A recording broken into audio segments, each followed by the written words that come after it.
Hello, hello. That's a little quiet. Hold on.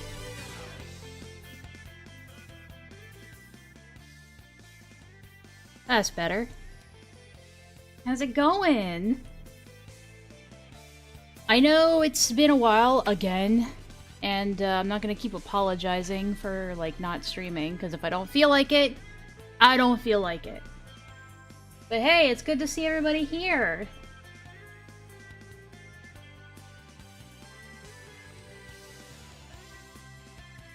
Yes, yes. Hello, hello. I know I keep saying, like, I'll stream more often, but then I realize that I rarely ever have, like, anything interesting to talk about anymore. So, like, honestly, the way I see it, if it's not gonna be interesting, then I'm probably not gonna do it. Especially if it's, like, commentary, right? If it's not interesting enough where I feel like I need to talk about it, at least, like, on stream, then I'm not gonna stream it. So, right now, streams are just sporadic, I suppose. But it's okay. It is what it is. How are you guys doing? You guys doing good? You, you know... I don't know, I was gonna ask something cool, but then I realized, I don't really have anything cool to ask.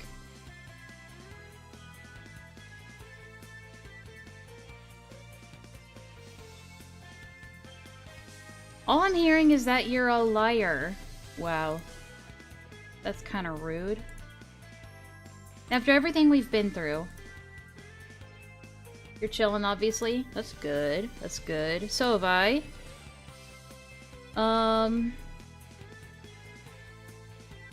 Kinda doing a lot of side shit. So that's why I really haven't been streaming as much. But I'm here now. And I saw that somebody posted a video, like a new kinda like entirety of the ACC. Here's like everything that happened. Like, and I know it's not the first video of its kind. Like, there's so many people who've already made this kind of video. Like, oh, the fall of the ACC. Side shit, you mean Bitcraft. Okay, yes, Bitcraft has been a part of it, but actually, okay, I actually took a pretty substantial break from Bitcraft. Alright. Because they did a map wipe, which I don't think... I honestly don't think they really had to justify a map wipe, because they didn't really do anything new to the game to justify it, but whatever. Whatever. It's done. It's here. So, I knew that the wipe was coming, so I took like a month-long break. That's right, a whole month. Actually, no, I haven't been playing as much Final Fantasy XIV. I actually don't have my sub right now. Kind of taking a break from it until the next MSQ comes out. And I'm not really sure when that is. I think it's like May, right? I'll be excited for them to finally, like, start on a new story arc, because I'm really sick of Alexandria. It's not bad, it's just not very interesting. I want to know more about the Asians that are left after Endwalker and, like, Shadowbringers and stuff. I think that's, like, way more interesting.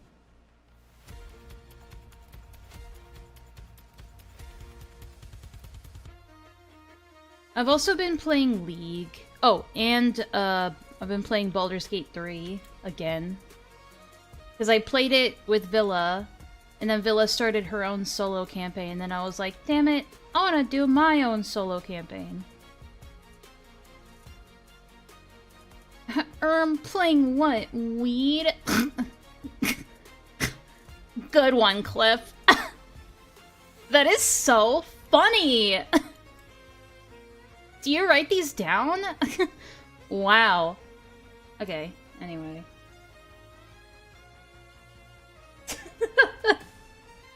Okay, so...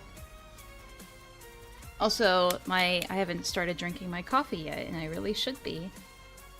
What happened?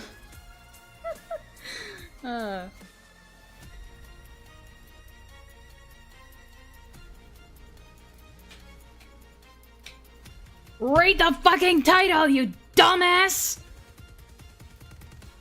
We're watching a video that's, basically a recap on ACC stuff, and I want to fact check it. Because, like, I'm super, super fucking autistic about, like, the 2023 through to 2020, like, 4 period of all that drama. And there are so many people who get it wrong, right? And so I just want to be like, actually. I want to be the guy that goes, actually. You know what I mean? Do you understand how little that narrows it down? It's not that bad.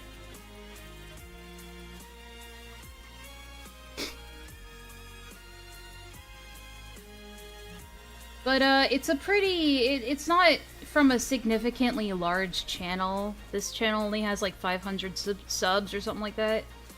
So, I don't know if this is the kind of video that's gonna, like, gain a lot of traction, but it's still... It's from a name that looks familiar to me, so... It's gotta be somebody who at least knows some stuff, right? So...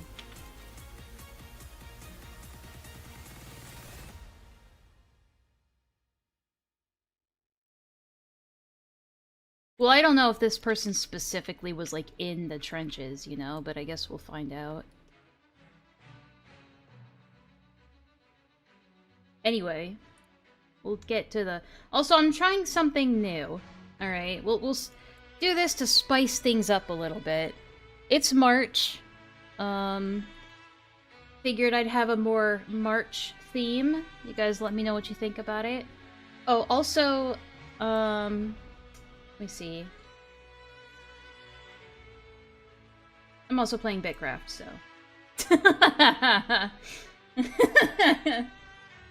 So yeah, that's happening too. I don't know why... Firefox all the way down there. There we go. Wait. Hold on. What?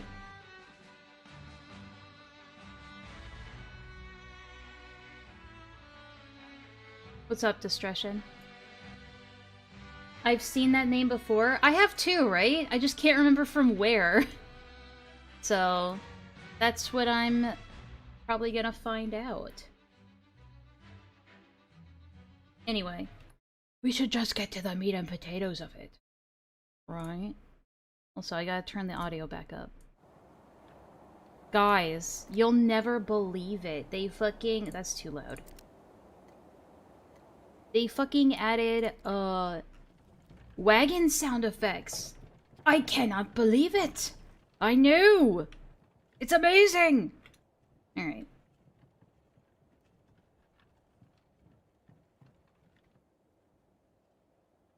After the stuff after the Creepshow stuff was a blur? For you? That's fair. He was in your server before you Thanos'd it? That's a... yeah, that's possible. Maybe that's where I've seen this before. Alright, well. I'm getting killed by a drone. Honestly, death has no consequence in this universe that we live in, called Bitcraft, so I don't really care. I don't care. And actually... Listen, I say it sarcastically, okay? Alright? They haven't done a lot. You know what? Remind me of this again later. I want to show you guys something that I noticed recently that really pissed me off about Bitcraft and the way it advertises itself. But I don't want to sidetrack us right now. I'll pull it up later when we're done with this video. This video is an hour and a half long, so... And we're gonna be pause-andying a lot, so... We'll see how this goes. And how long it's gonna take us, so... Buckle up, dudes. Also, let me know, as usual, if it's too loud or too quiet.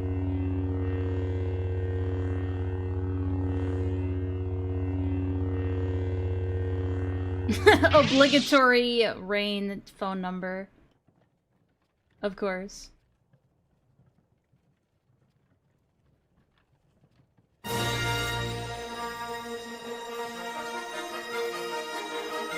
Internet oddities.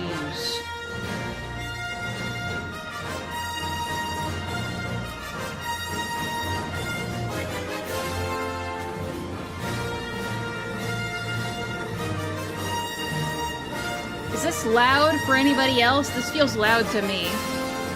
I'm not reading all this, okay? Maybe we should just... There we go. I'm not gonna read all that. Tell you that there are stories that are long and are intended to teach you about the beauty of the simplicity of drawing. There you go. That is that better? Upon people who make them. Sometimes a drawing can be seen as an original work, but everybody wants to make something that's popular. The internet back then used to be a wild west back in the day, and many artists want that old perspective back into their control. Rock and roll died when Elvis took over. Hip-hop died when Drake said it was God's plan. Okay, so this is something that really irks me about video essays, is when they try to tie it into some, like, overall moral or narrative, or some kind of, like, what's it called? Like, some kind of big picture. Like, this reminds me of... I actually watched it on my channel. It reminds me of a video about, like, this comic lolcow artist, or, like, comic artist lolcow guy. And the guy who made the video, like opened it by explaining like, a brief history about animation, about, like, the history of, like, hand-drawn animation, and it's like, what the fuck? Bro, we're just talking about some internet cartoonist, alright? Relax, you know? Like, yeah, it's like, just get to it, man. Like, we're here for the information, right? But art died when people started hunting pedophiles instead of simping over Sans the Skeleton. Now listen. Now listen. Who says you can't do both? Who says you can't hunt for pedophiles and simp over Sans the Skeleton, okay? Oh, how the mighty have fallen. Jokes aside, welcome to the... What is that supposed to imply? Oh, okay, whatever. Long-awaited video of one of the worst communities on the internet. A community that is so bad that the... I've noticed with autism accents, including mine, okay, I'm not left out of this. We tend to overemphasize the ending of our sentences. And it's something that I've noticed when watching back my streams, and it really fucking bothers me. Like, when we end a sentence with that, we'll probably say something like that, stop, you know, series, that sort of thing, right? That autism lisp, autism accent, yeah. Commentary community would rather cover lolcow content than deal... And I do it too, and oh my god, anytime I listen back to my stream, I'm like, why do I keep doing this to myself? With the bullshit that is the art commentary community. As stated by Cecil McFly in their excellent video about the fall of the ACC, yeah, it is a good video. Community is like a trash fire, and it's so interesting to watch. Lanza also stated in his videos on both Lio Convoy and on the art commentary community the exact same thing. Also, I just noticed that once again, we have a kind of a predator hunting related commentary video that starts with Undertale music. Okay, can I just point that out? And said that it was the whiniest, most pettiest community in the history of YouTube and even Discord and Twitter. But whatever happened to this? Well, oh no, come on, dude. No. Most people Discord and Twitter. Come on. But whatever happened to this? Well, most people when they think about... Dude, I get it, okay? Before anyone thinks I'm like kicking, I'm like punching down, no, this is me just looking at a reflection of myself, okay? Our commentary, they know about the Toby drama, the Madame drama, the Fall of Creepshow art, but what if I was to tell you that the story got worse from here? that a community crumbled the minute people started playing their cards right and wrong. Also, anti-art commentary groups started popping up too, and with more allegations coming out about the people who run this beer, I feel like it's the perfect time to do a timeline video talking about how the community of whiny bitches turned into a community full of even more whiny bitches with careers behind them. I wonder if this video is biased in any sort of way. Just a hunch. Sorry, but personally, this is one of the worst deep dives that I have ever seen of a community in general. There is so much information out there, and people have made multi-hour videos trying to talk about the entire thing that I wanted to condense it down. There was so much goddamn info, and that I could probably make a deep dive iceberg series on individuals and make loads of... You're kidding me. They moved the stations all the way over there, so now all the shit in my personal cache, I can't move. money off of it, but I'm gonna do it all in one video because I hate myself and I love the convenience of people who love watching long videos. That's fair. By the way, I do like long videos. I'm doing something a bit experimental here again. I'm going to be dropping a Google Doc link and a Google Docy! Mom, turn on the TV, a new Google Doc just dropped! Survey in the description below for people who have anonymous stories, or for people who have noticed mistakes on. Ever since you said autists exaggerate ending words, I can't unhear it anymore. Yeah, sorry. On it. I'm doing this out of the respect for victims, but I'm also doing it because there are some people that are in the comments that are afraid to speak up because of people like Lio Convoy, Gilded. Look, if you're afraid to speak up about Lio Convoy or Gilded Pooh, I think you need to take some time off the internet. I'm just saying. Pooh and Cope and Seath. And Cope and Beckett? Beckett? People are afraid to talk shit about Beckett? I don't think that's true. Since when? The respect of those victims, if you don't... The victims of Cope and Seath. When? Feel safe making public... How old is this video? 2 days. Comments, feel free to use my anonymous survey thing in the description below to be able to share your story. To share your story. This isn't a good idea, dude. I'm sorry. If people want... Here's the thing, right? I firmly believe that if you want to share your story or your experiences with somebody, you should say it with your name. Like, you should have your... You don't have to, like, dox yourself, right? But I think that if you don't have the chutzpah, you know, the gall, the nerve to say it yourself, and you don't have to be anonymous. And I'm not talking about, like, you know, like serious stuff like rape or child molestation or whatever. Like, but this is like internet drama, right? That's what I'm talking about. I don't know. It just, to me, I don't know. I think maybe you should just take some time off the internet instead. I understand being afraid of speaking out publicly against a... Yeah, I'm sure they're nothing but 100% true allegations. ...person with more subscribers than you. But my goal with this video is to essentially be a safe space for victims, but also to be a way... That's a really bad idea, man. You never want to be a safe space for the raped of Lio and Gilded Pooh. You're just inviting trouble. Take it from me, alright? ...to tell a story about one of the most deranged communities out there.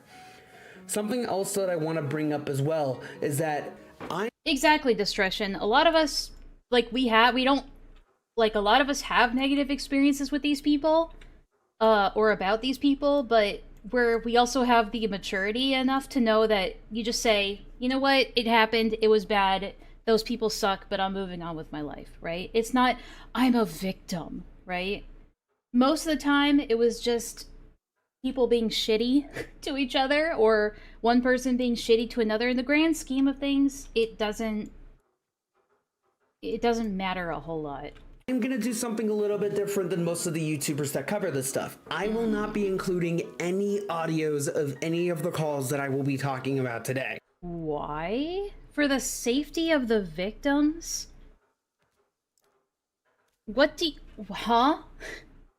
No audio from any calls will be used, but they will be mentioned. Screenshots will be included in this video.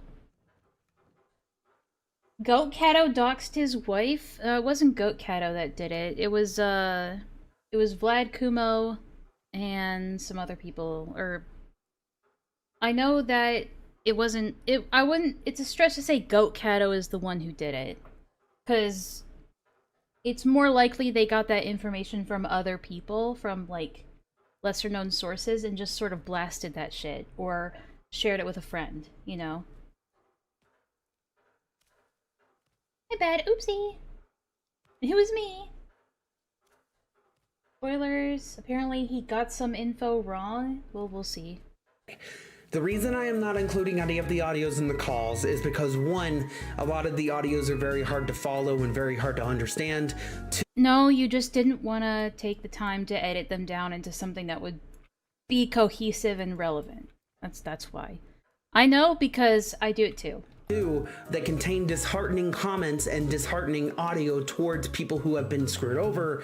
And three, out of the respect for people who have been negatively affected by calls in Senate, Cat's Lair, and the Glock Barrel, I've made the decision. But, like, why make this video then? Why make this? It doesn't make any sense to make this video then. I don't understand what the purpose of this video is. Like, I know he already said to give the victims a voice. It's not a good reason, by the way. You shouldn't... I don't think you should be making a video of this caliber to give the victims a voice. This shouldn't be the purpose. It should be primarily for information or entertainment. Or both. You know? Okay, no, here's my thing. Alright, go for it. Why now? It's a good point. Like, I feel like for a lot of these people who were victims of the Senate, you know, I feel like you're just reopening old wounds. I feel like you're just sort of reminding them of shit that they'd rather move on from. Right? Now, don't get me wrong, there's some people who, to this day, will still endlessly complain about how they were treated badly by Lio or the Senate or whatever. There are still people who obsess over this shit, right? But there are like, undoubtedly going to be people who would rather just let it go. And I think videos like this that claim to be for them, like to speak on their behalf, is just kind of like reminding them of shit that they don't want to think about anymore. That's my take on it. If they don't want to be reminded, they don't have to watch it. The calls are already out there. I mean, yeah, true. It's like, then what? It also is just like, I don't know. I think it's a bad idea to not have, like, the sources, at least for some of what you're saying, or, like, for at least the most of what you're saying. You should have the sources, right? Or an example or something. That's why these take a lot of effort and time, but that's a good thing, because they should take effort and time. Because, I mean, it should, because these things are... I don't know, I'm kind of rambling at this point. Should we just continue? Decision not to include these audios, calls, and questions, and I've also made the decision to keep some of these people anonymous. You can listen to these calls yourself if you want to.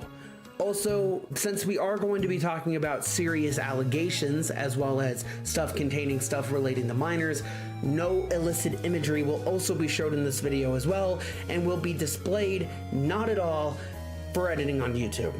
Finally, okay, if fair, you know any whatever. of the artist's art who is being used in this video and I forget to credit it, please let me know in the comments below, and I will make sure to give them proper credit if they want credit. If they would like to remain anonymous, please respect their opinion and keep them anonymous. If any other issues pop up during the making of this video, please leave a comment in the description below. This video is going to be difficult to make. Many people have warned me about making this video because of some of the people I will be talking about. Sounds familiar, doesn't it? It's almost like Jar said something similar about his roommates and his girlfriend telling him to not make the Cinny Bear video, but he did it anyway. This might have the same effect. But I've made the decision that I'm going to do this video because I believe the people How bad I do anyway. deserve a video about a complicated, crazy history. But we already have that. Here's the thing, it's like, I think you just wanted to make this video, dude. And that's fine. It's fine if you just want to make the video for shits and giggles. Yes, I'm playing the game that I hate again. Alright, sue me. Again, this doesn't make any sense. Just say you want to make it. Because also, this is something that I remember Ponder said a long time ago when the first Spectre drama happened. Where it was like, there are so many like 10 to like 100 subscriber channels that all piled onto the Spectre situation, claiming that they were just doing it to spread awareness. But Ponder pointed out, what kind of awareness are you spreading if, like, you're just taking and regurgitating information that already came from channels and sources that are, like, 10 times bigger than you? Like, the people that you're showing this to already know a lot of this shit, maybe even better than you. So I wouldn't say that this is, like, giving them a voice or spreading awareness when this is stuff that has already been talked about by channels way bigger than you. And again, that doesn't mean you can't make it. But you can't try to make it out like you're doing it for some, like, well, if I don't do it, who will? You know what I'm saying? Because plenty of people have. Right? Just say you want to make it because you wanted to make it. Let's dive in. Figures and vehicles each sold separately from LJN. I want to explain to you the pawn of the community. The what? And what if I was to tell you that the person who was trying to control this pawn started off as a trans femme succubus, then turned into a Imagine, if you will, peach with too many emotions, then turned into a ripoff of Lore Olympics, and is now currently the Y2K protagonist. It's called Yeek, okay? Not even his own found family is a part of this rare play scenario. Meet Lio Convoy. Lio Convoy wants to be remembered as a long-running channel that would be known for toy reviews. So is he trying to say that Beckett is Lio's new Discord kitten? Because it's not far off from the truth, but... story times, reviewing the animated series Thundercats, and generally being a hero. But I would be saying that if Lio wasn't known for being a botched pedophile hunter, ableist sheep herder, harasser of minors, vanilla. I think this is, like, a biased video. I'm not saying he's wrong, per se, but... you know. Brat tamer, abusive stepfather, kinky stepfather, autistic poser, suicide baiter, and more phrases that would make me lose money on YouTube because this guy is weird. Based on the videos that I have seen of this person without context, I would think that this person is deranged, and the fact that people see him as a beacon is weird. But who takes him seriously? I will explain that more later. According to my anonymous source, Lio Convoy started off as a pure blood sport. What do you mean, anonymous source?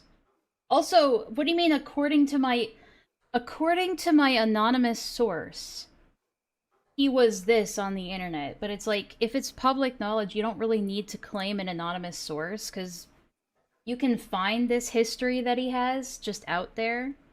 Doesn't need an anonymous source. When he began his pedophile hunting career on Facebook in the early 2010s. Then he would drag people onto Skype calls, and that's where the confrontation calls began. The earliest archived confrontation call that I could find dates back to 2018, but the majority of the Skype logs are now lost to time as Skype unfortunately shut down in 2024, and the archival of the logs are a lot more difficult to grab than grabbing logs on websites like TeamSpeak, Stout, and Discord.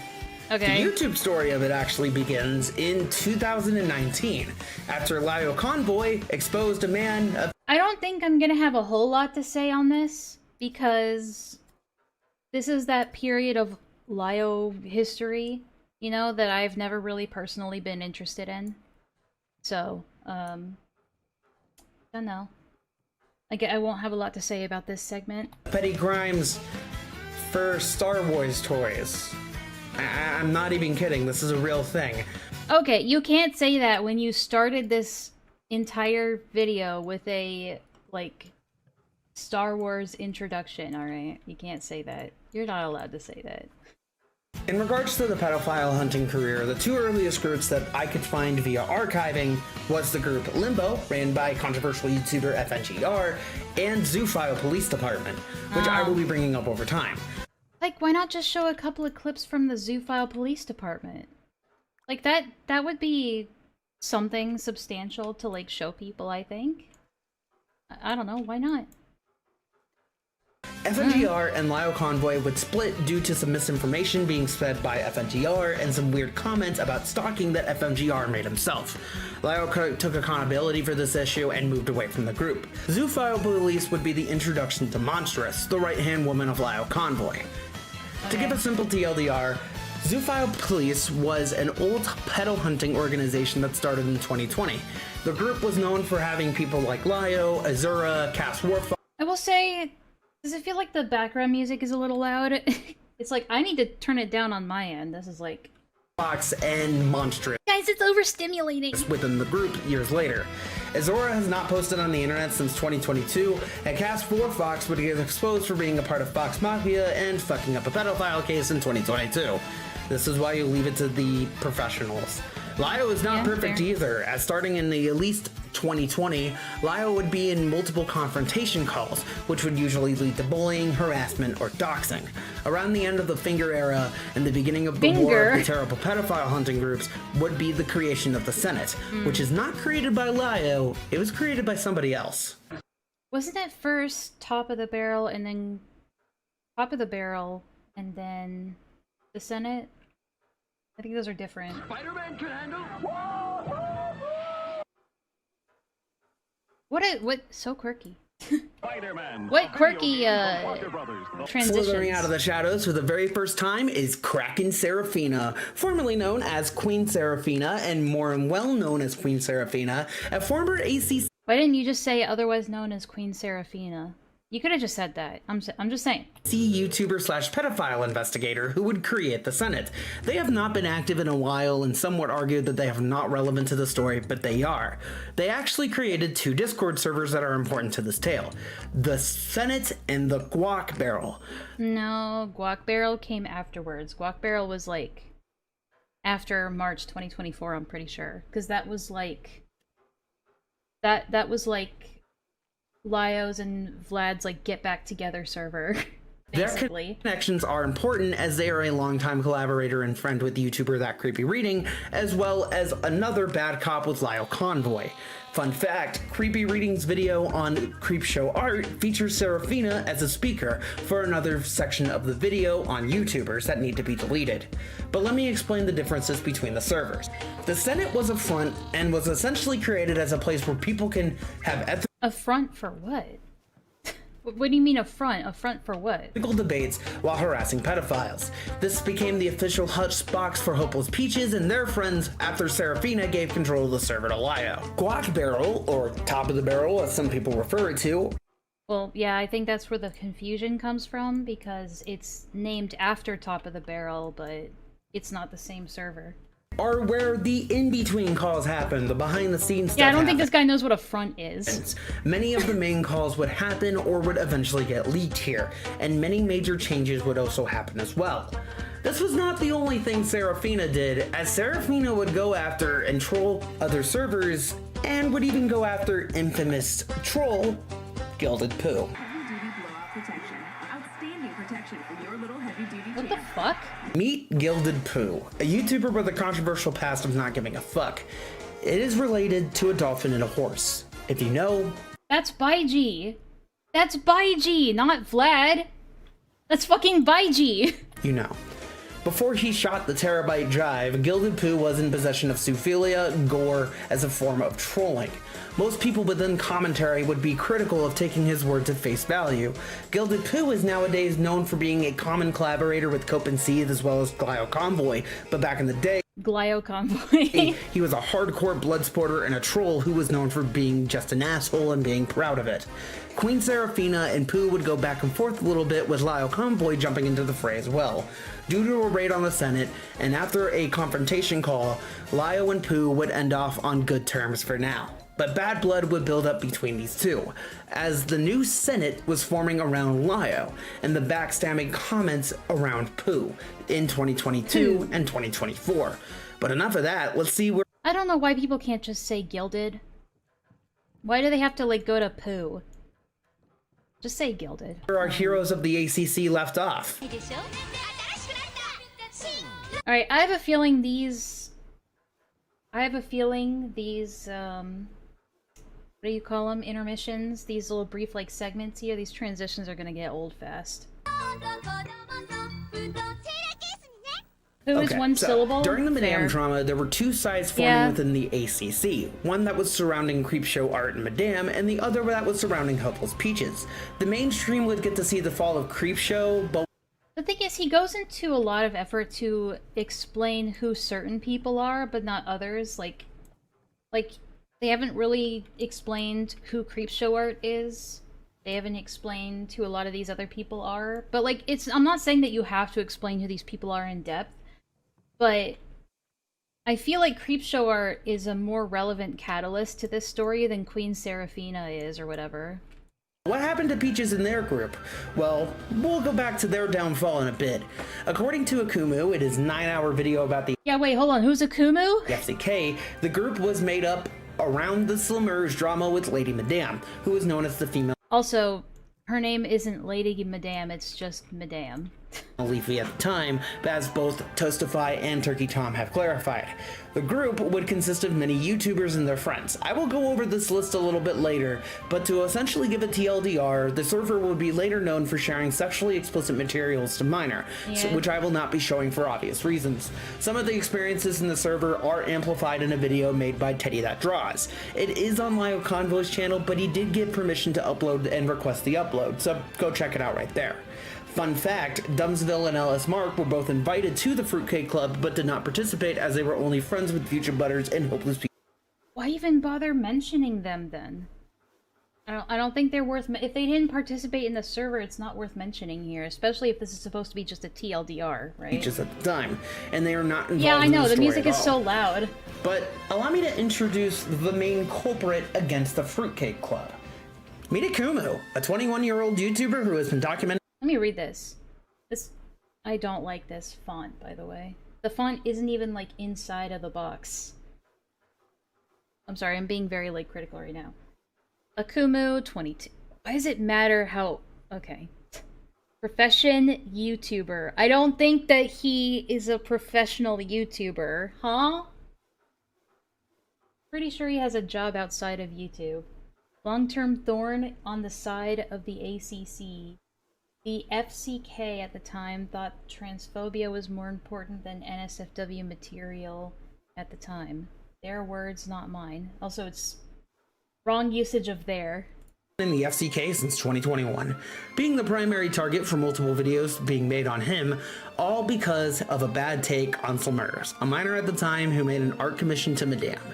In a description of his 9-hour video, this is 4 to 5 years worth of art CC history and info in relation to the Fruitcake Club or the FCK, and their Discord server, an extensively detailed timeline showing everything in absurd detail. To provide a brief TLDR for that video, he was the primary target of the group in the Hug Box since he was 16 years old due to their issues with Slumers around that time.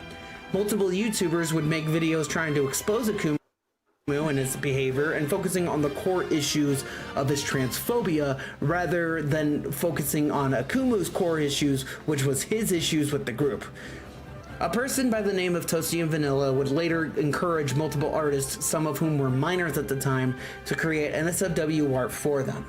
Over time, multiple users Yeah, the whimsical music doesn't really help. Report these YouTubers sharing pornography with minors in a private Discord server.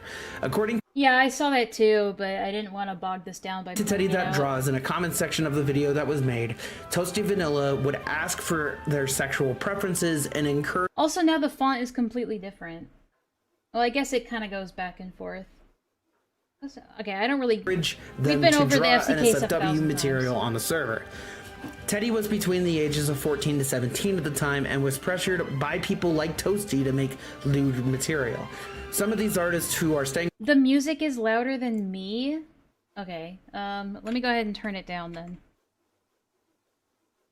Anonymous for this video Is that better? were as young as 13 to 14 years old, making sexual art to satisfy the fetish of Toasty Vanilla and others in the group.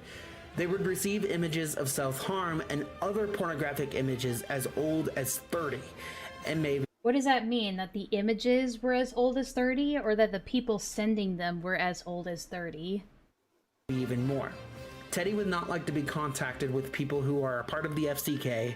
Please do not contact Teddy. This is another thing. It's like, regardless of how many times you say, hey, don't harass this person, don't contact them, a byproduct of making a video like this is the potential for these people to end up being contacted or harassed, regardless of whether you want it to happen or not.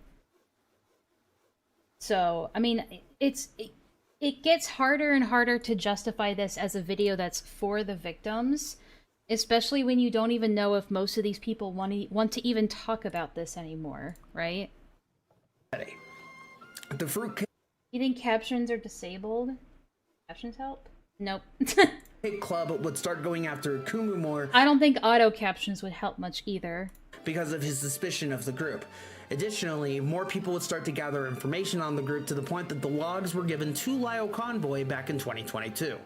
Lio would sit on this Was it 2022? I think it was 2023, wasn't it? information and would not do anything with the information until it was leaked to the internet in 2024, and more stories would come out in 2025. Now that is Lio true. has implied that he does regret the way the FCK information was handled, as well as people being critical of its story being connected to bigger YouTubers, but this would only be the beginning.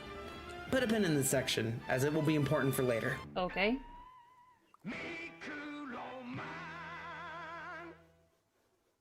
The fall of Creepshow art. Okay. Creepshow art. So now we go into Creepshow art. Shannon was a YouTuber that started their career as a simple story time teller and would eventually evolve into talking about art-related dramas during the peak of their career. Many figures like Monwi, Prisonmate Luke, and even the former ACC power couple, Kai and Omnia, would begin running the other side of the community. This, however, would not suffice. Creepshow art would attempt to go after to expose Hopeless Peaches, but this would backfire not just for Shannon, but it would backfire for nearly everybody involved with Shannon, including their partner Anthony, for the harassment towards Emily Artful. Emily Artful was a victim of manipulation by Shannon and their partner at the time. Anthony, over the course of 10 years, starting in 2011 and 2000. Well, I don't think we need all this, like this, the details about the Emily Artful story aren't really necessary here. This stuff isn't, like, those details specifically aren't relevant. You could just boil all this down to Creepshow art was exposed for stalking and harassing people, or someone, or, you know. I don't think we need to get into the, because, like, if this is about, you know, if Lio Convoy is in the title, you know, I don't know. 2012, divorced Emily It does feel pretty unorganized, I agree. Artful, and I can't do the story justice as some of the evidence has been lost to time due to deleted videos. But Not really. I mean, I'm pretty sure you can still find those videos. Emily Artful's, at least. to give a brief story, Emily dealt with some serious abuse and stalking from Shannon to the point that her entire livelihood eventually led to drug use, mental health issues, and even thoughts. Like, bro, I don't need to know all this about Emily Artful. I'm sorry. Like, it's not relevant here. Here's May 24th at 8 on Nicktoons. Be part of the I feel like these transitions took more effort. In 2023, both Zay and Omnia would officially break up in a legal court case after allegations of abuse coming from both sides would start to become more apparent. Okay. Omnia's side is documented in a series of 1-hour videos, and Zay would make a series of videos going after everybody and screaming at the top of his lungs. Based on the evidence presented in both videos, I believe that Omnia was telling the truth and got it far much worse than Kai Weiss, but it even gets worse from there. Around the year of 2024, Kai Weiss would rebrand as Zay, and when This music makes it sound like he's about to say, in 2025, Kai Weiss was found dead in his apartment with a gunshot wound to the head. His experiences in a more deranged way about Lio, the Senate, and Hopeless Peaches. This would also be the point in which he would bring his new girlfriend to the fray, who I will be calling Dee Dee in this video. Who? What? Dee Dee was 17 at the time, and the story never picked up any traction until Dee Dee would make a call-out post and other creators would pick up the story. A bit of a personal tangent, in the now recording server, I was... That's true. It does put a big emphasis on Lio at the beginning, but a lot of this beginning history of the ACC is way before Lio, like, even became a part of it. Lio became a part of the ACC in 2022, and a lot of this is like 2020 or like 2019 through 2021, right? A lot of this beginning shit has like nothing to do with him. So why put such a big emphasis on him? In a call with both Leia. If this is about, this should have been primarily just a chronological series of events about the ACC, right? You didn't have to front load it with so much like, oh, Lio's a bad guy, and keep this in mind because we're gonna talk about how much of a bad guy he is much later. It's like, and then we're just sitting here waiting for that extra context, but a lot of this stuff is unrelated. So you already have the viewer. You already have the viewer tuned in to the Lio is bad and let's find out why angle, but then you cram in all of this extra shit that most people are going to gloss over because they're not thinking about that at this point. You haven't prepped them for any of this. So they don't know what they should be paying attention to. It might be because he has no idea what he's talking about. And they were asking me if the call was legit. And I believe that the call-out post was legit. Since what? The what? The call-out post? I was in the live stream chats at the time, and I remember seeing Dee Dee's face and mirror selfie being on Zay's profile at the time. But, again, you've failed to, like, establish why this is relevant to anything. Like, he very briefly said, oh yeah, these were the guys who had channels at the time. But it's like, okay, but then why should we care, right? There should be a bit more to it than that. Like, what kind of stuff did they say? What did they do? Like, what kind of influence did they have? We haven't established any of this, and so there's no reason for the viewer to care about all this extra drama that's being crammed in with these guys. Zay would make a thread on his YouTube saying this, but to be honest... Saying this. You can't even read it out loud. Bro. Is it, like, it's so irrelevant that you don't even want to read it out loud. I am reading all that. I ain't reading all that. Bro. What do you mean? Why put it in your video if you don't care about it? Why are we expected to care about it? Fine. Zay would make a thread on his YouTube saying this, but to be honest... I am reading all that. Then what's the point of putting it in your video? If you ain't gonna read all that, then what's the point? Ay. Please, for the love of God, Zay, don't come back, and may God have mercy on your soul. Also, may God have mercy on your soul? What did he do? Is it because of, like, the domestic abuse allegation? I guess, but... I wish you the best of luck, Omnia. And may God have mercy on your soul. Anyway, now that the Creepshow art saga... Thoughts and prayers, everybody. Thoughts and prayers. ...is over, let's talk about the renaissance of the Senate. Blast off to a galaxy far, far away. It's the Star Wars Holiday Special. Hooray! All your Star Wars favorites. While doing research on Limbo, Hopeless Peaches and Lio Convoy... Wait, start with what? Far, far away, it's the Star Wars Holiday Special, starring all your Star Wars favorites. While doing research on Limbo... While doing research on Limbo? Who's Limbo? Peaches and Lio Convoy met around the time that the Senate was becoming a bigger deal. After the downfall of Creepshow art, Peaches was... Limbo was a Skype group? He, like, just barely mentioned that to the point where my brain completely glossed over it. Controversy herself and a popular hot streak within the Senate as a community.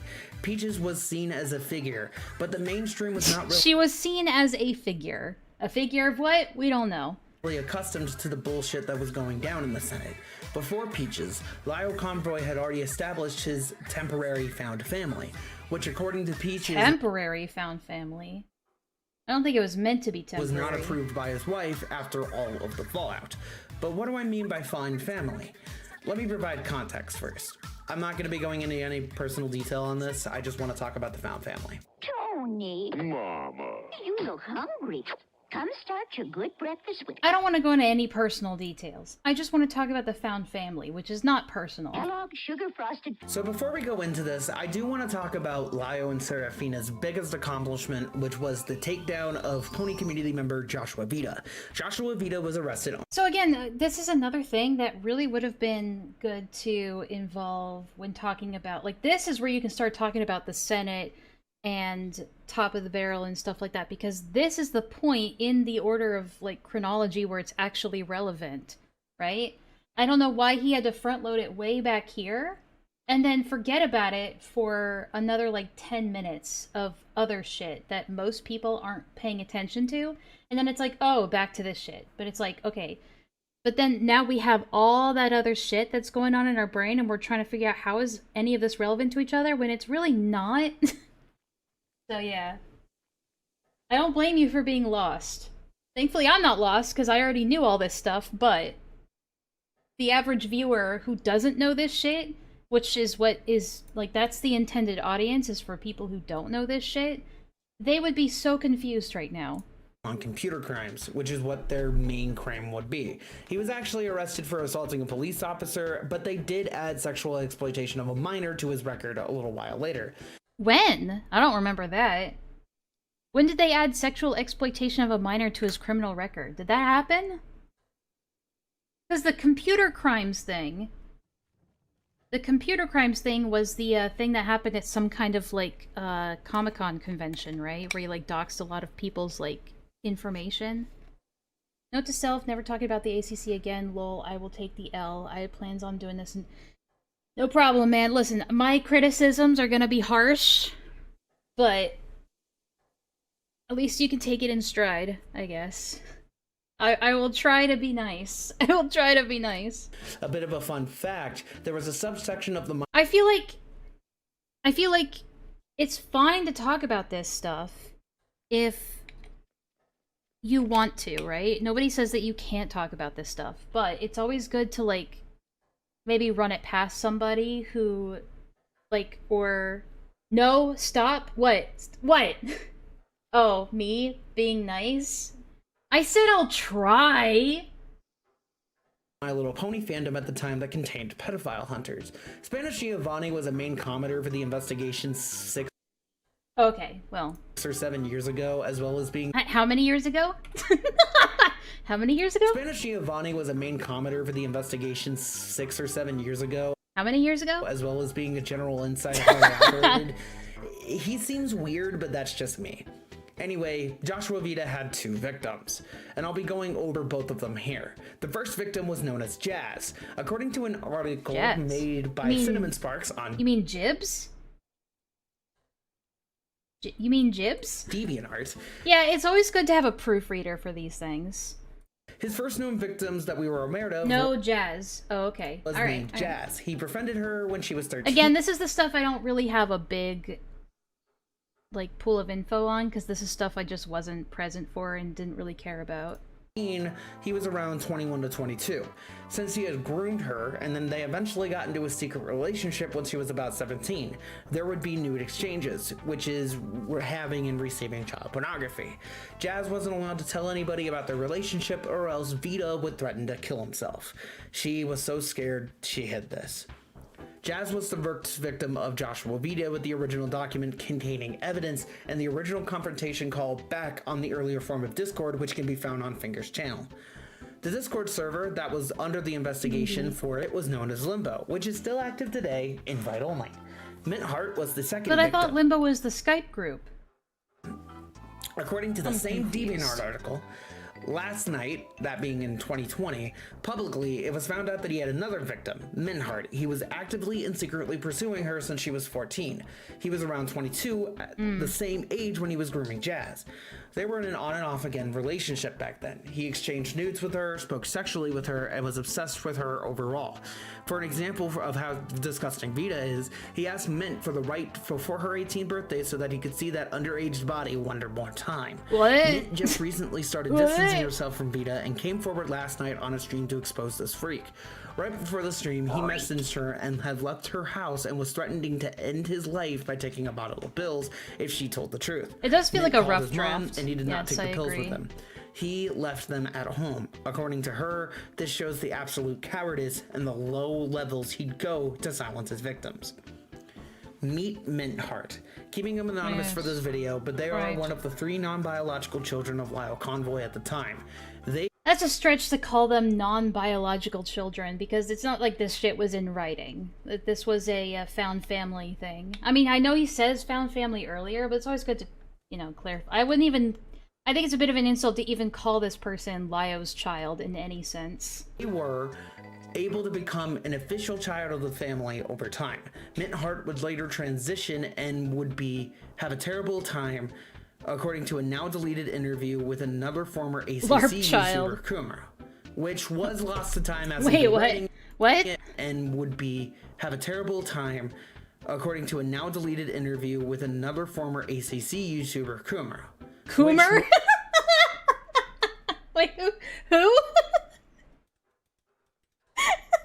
Huh? Kumro? Sometimes I cannot tell who it's supposed to be about. Was lost to time. Coomer. Time as in me writing it, but I can attest that the dynamic was toxic. I was able to find the video as in me writing it, and due to the context of the interview and the amount of transphobia that was building up and the abuse that was brought on during the interview, I think they mean Kumo. Well, Kumo never released the full interview between him and Jordan, right? I don't remember him ever releasing the full thing. Now, it's crazy, and I kind of regret not sharing this, although I guess it's none of my business. But Kumo had shared the full interview with me, so I had seen the full interview in like a mega file. And then when a bunch of people like later down the line, like Malcolm and what's his name, Aiden, when they were going on about this shit, right?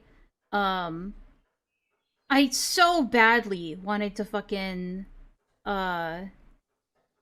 like, because they would get so much shit wrong, or they would just speculate on stuff that Jordan, in the full interview, had clarified on. Like, especially stuff with his mom and stuff like that. I wanted so badly just to be like, here's the interview, have at it. Because, like, I'm big on, like, freedom of information. I'm big on, like, information transparency. No, that is Jordan. That is Jordan. Mintheart is Jordan. Oh, you think it's confused with, that's not even Opal either. Wait, is it Opal? Wasn't it someone named Jay? Like, they were called, like, the third child. I don't think that was Opal, was it? God, I'm so confused. Maybe. Yeah, they might be. All three got cold feet? Yeah. Yeah. Beside the point. Originally, Mintheart was going to move in with Vita, but after the allegations, the move thankfully didn't happen. A bit of a fact about the video, did you It's not that they all have the same name, it's just that they all have the same personality. know that Lio and Vita suggested to Mintheart to record her own essay so that they could send it to the police? Yes. Yeah. Yes. They tried to convince a 17-year-old to record No, herself. no, they weren't trying to convince her to do it, okay? This is where a lot of people get, like, where they get this situation totally wrong. Lio and Vita were not sitting there trying to convince Jordan to do this. This was literally just, like, an idea they threw out there. And then when other people said, maybe don't do that, then they said, never mind, it's a bad idea.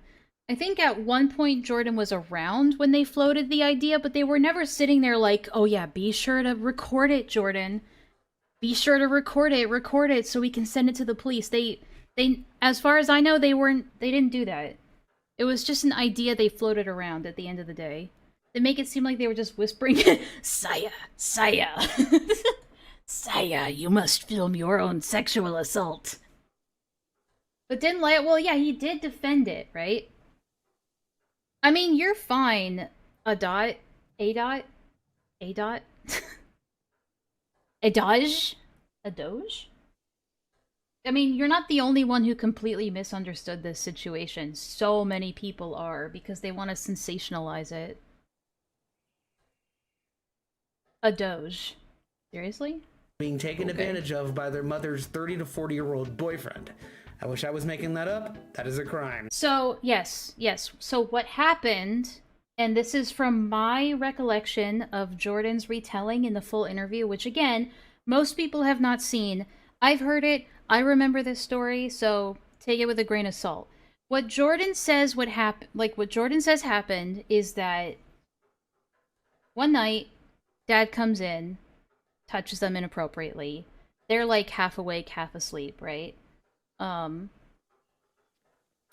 Jordan, vents about it to their friends, and then them and their friends end up telling Vita and Lio about it, or they end up hearing about it. You know. And then I think Jordan is encouraged to tell the mom about it. Jordan tells the mom about it. And contrary to popular belief, the mom didn't... It's not like the mom didn't care. Alright? Like, a lot of people will just say, oh yeah, the mom didn't care. Or Lio will say the mom didn't care.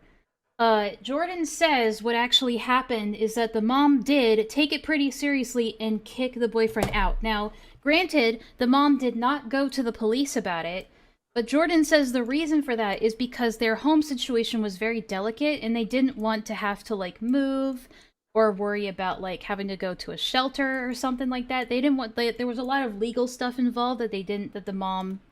Like, they were very financially in a delicate spot. And so that's why she didn't just immediately go to the police, which you can argue that in itself is like a sign she doesn't care. I disagree. I think it's a lot more complicated than that. But she did kick the boyfriend out almost immediately. Now, the reason why this call happened, the call between Lio and Vita, is because Jordan was afraid because the boyfriend was coming back the following night, but it was not to stay the night. It was just to get his things, like to get some of his stuff and leave.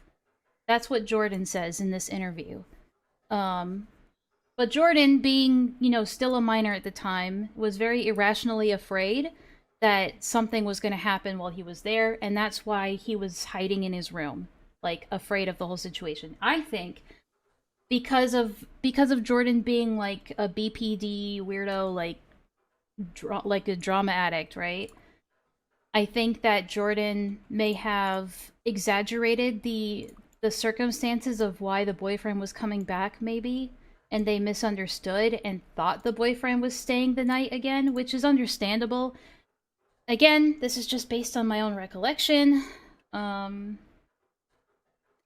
It just sounds like it was really messy and really complicated, and no, they didn't handle it right, but it's not like they were there being like, oh, you should totally record your own rape, dude. It'll be funny. They weren't doing that, right? BP Demon's hard at work once again. And also, due to Jordan being a minor at the time, it's understandable that Jordan was scared of them coming back, but the plan was always for the boyfriend to come back to get some of his stuff and leave while Jordan stayed locked in his room. That was the plan, right? No, I'm too... Dude, I'm too lazy for that shit, man. So much for crime busting. Hell, Mintheart was targeted by people like Map and Misanthropony for things as well. Who? But again, we haven't established who Misanthropony is. If we did, it was very, very brief. I don't recall him being brought up until now. We'll get stuck on a tangent of all day. Let's talk about the second child. Keep a pin on this. Something else I want to tell you too, while I was doing research, I actually did... Wait, I thought we were moving on to the second child, though. Find a copy of the GoFundMe that Joshua Vita used with Mintheart to get Mintheart moved out of her terrible situation. I know Kumo played parts of the interview with Jordan on his channel as, like, it was part of the Lio video, and then it was also part of the teaser for the Lio video, but he never ended up putting the full thing out. He was planning on it, but then he had his, like, falling out with Jordan. Some more details about that.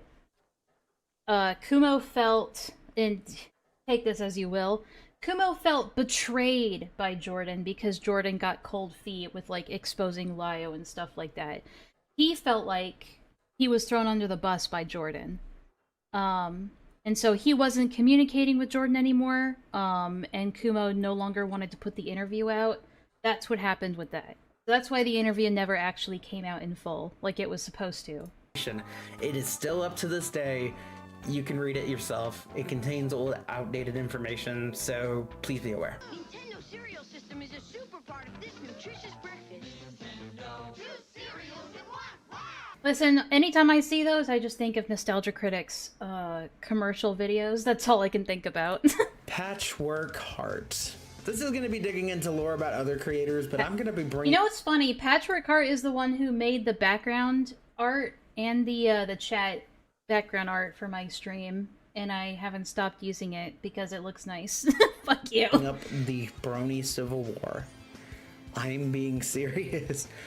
Lily Orchard is definitely getting an episode in the future, and Josh Scorcher might, but yeah, this is the most chronically online Civil War that I have seen, and it's one of two that we are covering today. Also, This is the origin of the Toon Critic pedophile allegations, which eventually will be relevant today as it's connected to the I Love Kim Possible a lot and her contributions to both of the Orchard. Wait, but I thought didn't he mention the Toon Critic stuff earlier? Because the Toon Critic stuff happened before the Vita stuff, right? But back on topic, according to an article written by random guy... Also, it's probably not a good... Like, here's the thing. I don't think you need to make foreshadowing for parts of the video that are gonna come up later. I think you should just allow it to be in chronological order. I don't think you have to be like, oh, keep in mind, because this is gonna come in context later for this Kim Possible person. It's like, you'll get there when you get there, right? Because when you're adding, like, foreshadowing like that, again, you're just confusing the viewer by giving them more shit that they have to remember and think about, instead of just taking it one step at a time. For the Brony Civil War was a connection between Patchwork Heart and Lio Convoy. During the first battle, they sided with Lily. They believed Josh... I mean, listen, I'm not a professional video essayist. I've never written a video essay. I've always wanted to, but I always don't because I'm fucking lazy. Alright, this is way more effort than I'd ever put into something like this. But I am a connoisseur of video essays, and I find that video essays that just kind of take things one step at a time usually do a lot better.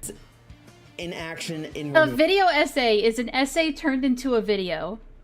Yeah, I did take college writing in high school, so I think I know something about essay writing. You guys don't want to see my essays, and they were so bad. Toon Critic.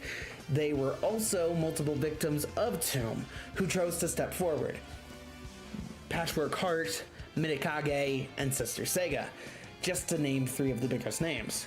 Essentially, this was the introduction to the Toon Critic situation back in 2018, meaning that Lio and Patchwork's relationship could have started sooner than that, as Joshua Vita and Lio were working together in Simbo at the same side. But their relationship would fall apart in 2024. She would eventually disappear off the internet in 2024, but we'll keep a pin on this as well.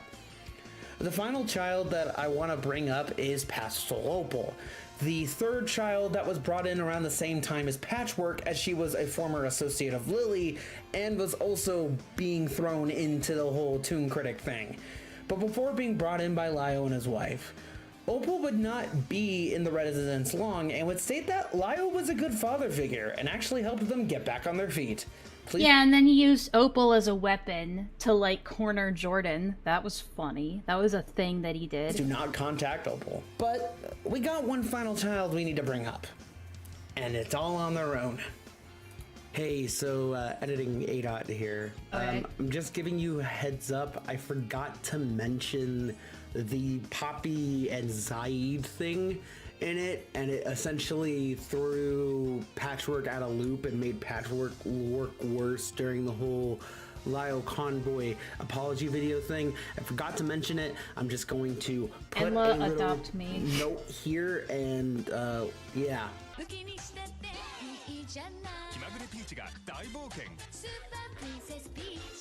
Meet Hopeless Peaches. As mentioned in the past, Peach had a controversial past and beef/potential crush on Omnia. Their beef with Creepshow art was the mainstream focus, but then, over time, they developed a dynamic and eventual father-daughter relationship with Lio Convoy. They would be seen everywhere, on stream, in confrontation calls, in a call with a potential crush? I mean, a potential crush on Creepshow art, I'm pretty sure, right? Talking about her boobs.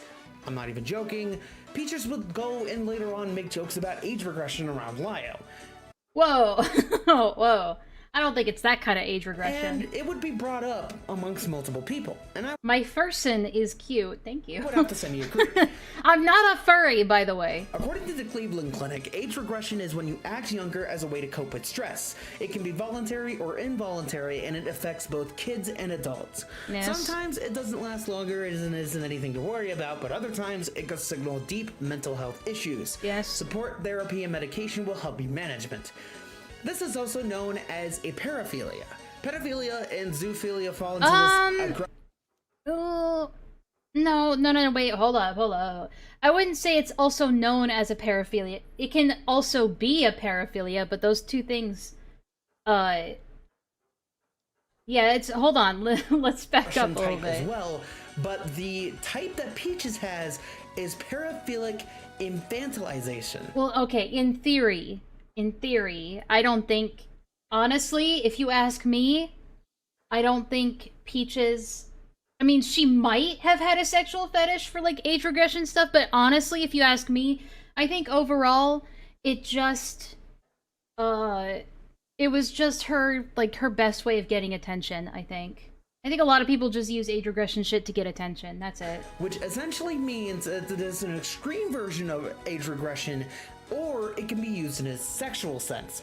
No, it's not, okay, paraphilic doesn't mean extreme. Paraphilic is like, holy shit, thank you for the pesos! The pesos! The Asian pesos! Thank you so much. There are way too many definitive statements in this video, a little bit. How much is that? How much is 500 pesos? That's a lot, dude! Holy shit. Clef, where'd you get this kind of money? Well, I know that's a joke. It's a joke.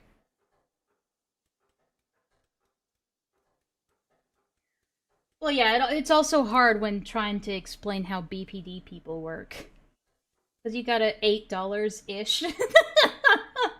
It looks like a lot, doesn't it? And then it's like $8. You gotta love it. Play. You gotta love inflation. Another anonymous source who participates with consenting adults in BDSM practices would tell me that their dynamic reminds me of the definition of more anonymous sources, you gotta love it. Daddy dominant little girl dynamics. I mean, it definitely flirted with that idea, didn't it? Controversial dynamic in which a dominant would be the parental figure and a submissive would be the child figure in a hey, congrats on turning 20 soon. Sense of either SFW or NSFW roleplay. This is considered a taboo kink in the world of BDSM, and the dynamic is very popular and very controversial. The reason this is considered taboo is because this kink is connected to lolicon and shotacon, two forms of pornography animation that can be connected to child pornography. While not illegal, it's very immoral, and I do not condone this in any way, shape, or form. According to the piece of shit Kai Weiss, there was a piece of art that... Whoa, bro, no. Oh, you mean like the, you mean like, DDLG being, like, connected to Lolicon? I mean, they're not mutually exclusive, but they're not also, like, attached to each other either. I love joking about it, but Lio never came off as being a king. Oh.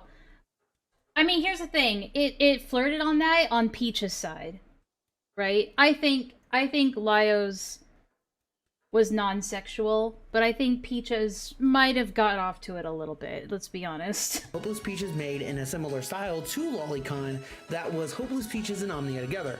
While Peaches and Omnia ended off on terrible terms, the image still exists and it predates 2020 at the minimum, and I will not be showing it on screen, and I will not be finding it because I don't want to see it.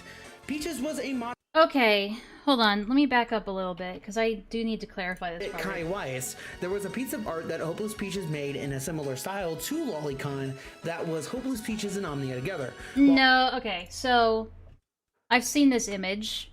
I've even debated about this image with Kumo. All it is a chibi picture of Peaches and Omnia, like, doing a Japanese style, like, bathing together thing. And it's in no way drawn in a sexual way, nor is it meant to be lolicon in any way. It is literally just chibi. There aren't even any genitals shown. It is just like, yes, they're naked, but like there are no genitals being shown. It is literally just them bathing together and like washing each other's hair. It's meant to be, because in Japan it's very common for people of the same gender, even if they don't know each other very well, to just bathe together. That is like a pretty typical, like, non-sexual bonding thing that people do if you're, like, of the same gender, right? As far as I know. That's me just paraphrasing, right? It's also an anime thing. Yes, it's very much an anime thing. It is not inherently sexual, and it's not lolicon. Now, Kumo used to argue heavily that it was lolicon, but that's just because he hated Peaches at the time and just needed another reason to, like, demonize her, honestly, if you ask me. But, no, it's not lolicon, and it's not, like, a sexual thing. Peaches and Omnia ended It literally was just them, like, bathing together, that's it. off on terrible terms. The image still exists, and it predates 2020 at the minimum, and I will not be showing it on screen, and I will not be finding it because I don't want to see it. It is petty. In fact, Kumo got so angry with me, he was like, at one point, he was like, Enlaa, if you keep arguing this, I'm just 1 minute away from just blocking you and kicking you on everything. Like, he got so fucking mad that I wasn't, like, just ascribing to his lolicon narrative. Peaches was a moderator in the Senate server between the years of 2021 and 2024. They would become one of the main trauma contributors to the server, as well as being the quote-unquote beacon of the server. But their own community was worried about their decision and direction after the fall-off of Creepshow art. In the comment sections of many of her videos Wait, that Kumo? The Cinny Bear Kumo, yeah. containing both Peaches and Lio in it, people were concerned with You were there? Oh yeah, yeah. the amount of times that they would be publicly working together. And Yeah, he was publicly literally like, I don't know if he was yelling, I don't know if he was screaming, but he was getting very, very irate. flirting. Some people found this unnerving, while others had issues with the dramas that Peaches was covering back then. While her collaborator friend Dumpsville I'll never forget, I'll never forget him calling into my stream because I was criticizing his debate with Lio. He was like, you're fucking me over here, Enlaa, you're fucking me over. smart, moving away from drama content and moving more towards the animation community, Peaches kept digging herself deeper, and the FCK logs still being under laps, with Akumu being the only critic of her. She was on Enlaa, your channel is one of the only places left a majority of this. It's so true, though. Most, if not, okay, not all of my streams, but a majority of my streams are still public. I can understand why a lot of people don't want to go scouring through that, but I did react to a lot of this shit live. unstoppable, but not invincible. Plug, Brad. Brats! Me and my sisters used to love Brats. On an all-new Bratz. Coming up next. To provide a bit of an update here, before we get into this section, this is going over some recent stuff in regarding Ponderbad, Sprocket Spocterbad. and Spectre. I've decided to cover it here because that's pretty much what Hope you didn't delete everything. No? Usually if I delete or private something, it's usually because it had, like, private or personal information in it that, I didn't want to be shown. Usually that's the only reason. happened in the timeline.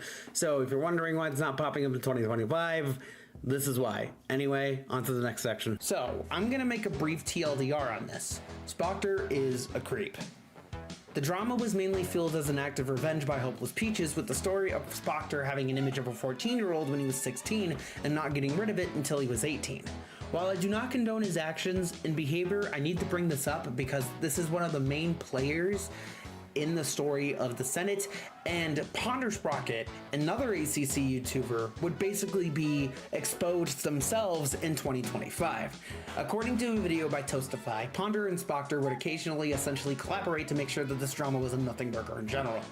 The information would later lead to people questioning Ponder herself for her involvement in the drama in 2025, and more information would leak over time. They weren't collaborating for this drama in particular. There was one before it that Ponder was, like, defending on her YouTube channel. The one that Ponder was defending back in 2017 was a completely unrelated one about a different person named Stories, which ended up being almost a complete fabrication. With, like, this story person completely lying about their age, lying about so many aspects of the drama, and then, like, basically doing a live journal of themselves, like, admitting, yeah, it's all fake, and I love doing this to start chaos and shit like that. And also, yes, I still believe that the Spectre stuff with the underage pictures and stuff like that, I feel like it's a lot more complicated than people make it out to be. But I don't have all the information. I haven't really cared to keep up with it. But I never like just using blanketed terms like, this person's a freak and a pedophile, if, like, the circumstances don't quite line up with that. I don't know. I'm a big opponent of, like, just throwing the pedophile word around. The information dump would happen in 2025. The fact that I'm bringing it up now is frankly because this was one of the earlier dramas that were connected to the rise of the Senate. And the reason I'm bringing it up as the first domino to the end of the ACC was that the Senate was able to create a narrative around a simple fuck-up. Hell, most people outside of the sphere that I was talking to when I was bringing up the Spectre drama said that it was a nothing burger. I mean, yeah, it's like, on the surface, yes, but I have heard a lot of other people saying, like, oh, well, there were images he received and kept after he was 18. I don't know about all that. I've seen conversations between him and Ponder, which is why, for the most part, I'm staying out of it, because I don't know. And if I don't know, I probably shouldn't talk about it, right? But for the stuff he had before he was 18, I personally wouldn't really crucify him for, because it's very possible to, like, just simply forget you had something like that, find it later as an adult, and go, oh shit, and delete it, right? That happens all the time. Even Vlad, by the way, Gilded Pooh, Vlad, said himself, I'm pretty sure it was in one of my live stream chats when I was covering this situation, or it was in one of his videos. He said that, hell, he probably has, like... He said that he probably has, like, nudes from teens he dated when he was a teen, like, on hard drives that he's forgotten about, or flash drives he's forgotten about. Like, he said it's possible he could have stuff like that he just doesn't even know about. Like, that's how common this shit is, apparently. So, like, I don't know. His words, not mine. I don't remember if it was, like, in the comments on one of my streams or when we were in a VC at one point, but he did say something like that to dismiss this, so... Him trying to sit around and be like, oh my god, Spectre was a freak. You know? It is reasonable, but the switch-up is wild. Spectre has not been on the internet for years. Please do not contact him or reveal him in the slightest. I wish them the best of luck in finding themselves, growing as a person, and becoming a better person over time. Now let's talk about the Fox Mafia real quick. That's the thing, that was his biggest flaw, was thinking that it was a funny story to tell people. Which it's not. Of the Zoophile Police, another group would split in two. While one group became the Senate, the other one became Fox Mafia. Again, we're coming back to the Zoo Police thing, which was something that was mentioned towards the beginning of this video. But now it's being brought up again. Like, again, it's all disjointed. Yeah. The Senate was made up of monstrous Queen Sarahfina and Lio Convoy, while people like Lagrovert, Arzen, Cass Warfox, and Norf would go into this new group known as the Fox Mafia, a short-lived pedophile hunting group, which essentially acted as... It was more of a doxing group, to be honest. The same group as Zoophile Police, but there was a twist. They were furries. Yeah, I don't remember there being a split-off. Was because of the... They were worse, they were furries. Handling of one of the most infamous zoophiles in YouTube history. Hypnotist Safo. Safo? Yeah, fuck this person. Genuinely, fuck this person. I don't have any plans. Yeah, we know.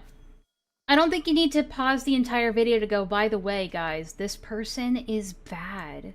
And I don't like this person. It's like, we know, by default, you would disavow this shit. Are going into extreme details of what they did or what they've done. They are sick, and they genuinely need to be mentally examined for their views on animals and their I'm so glad you paused the video to tell us that a bad person is bad. multiple fake suicide attempts that they've used to cover her tracks. Stay the hell away from Safo if you ever see her on the internet. Brandon FM did an incredible interview with her. I recommend you click it at your own discretion. I also still like Ponder's video on Hypnotist Safo. I still think it's a good video to this day. I'm tempted to just like ever in case Ponder just decides to nuke her entire channel. She seems like the kind of person that would do that sporadically, or just like out of nowhere. In case she ever does nuke a lot more of these videos, I have that one saved. And it's archived. I plan on re-uploading it if it ever gets deleted, except it's gonna be cut down to like take out all the annoying shit, all the stupid little bits that she does. It'll be way more watchable. Link is in the description. The botched attempts of trying to end of this situation ended up being so bad that the Fox Mafia were destroyed from the inside. Many of the members were harassed by... I don't think it was the Hypnotist Safo shit that destroyed Fox Mafia. Wasn't it just like internal drama with Kaz Warfox? Senate members and fled to other corners of the internet or logged off entirely. Ponder Sprocket Kai, yes. Showed in the cannibalization of their own community. Ponder Sprocket abridged. A psyop that was done by Coyote Lovely, the other right-hand man of Lio at the time, ended in Coyote catching feelings for Safo and getting exposed himself. Yeah, that whole thing is another thing I haven't really delved into because I didn't really care, but that's also crazy. This seems to be a pattern. Rule of the but not for me. It's almost like when you surround yourself with people that are this, like, obsessed with, hunting down and persecuting pedophiles, it's almost like they might have their own shit that they're trying to hide. Bullshit.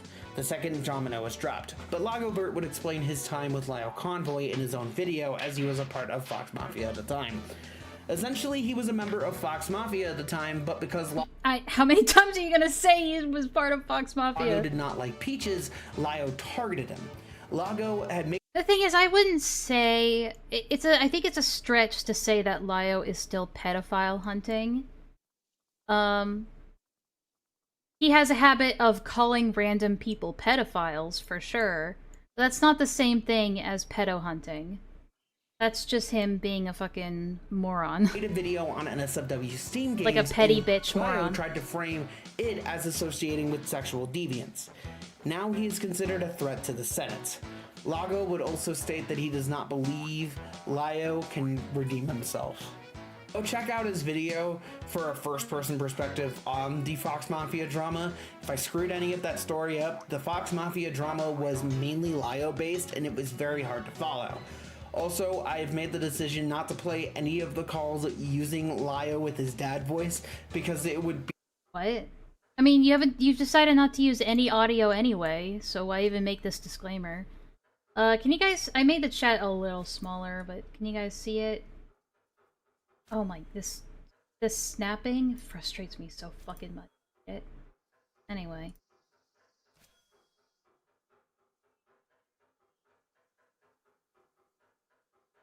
You see how it just snaps to one side or the other? Fucking, I hate this!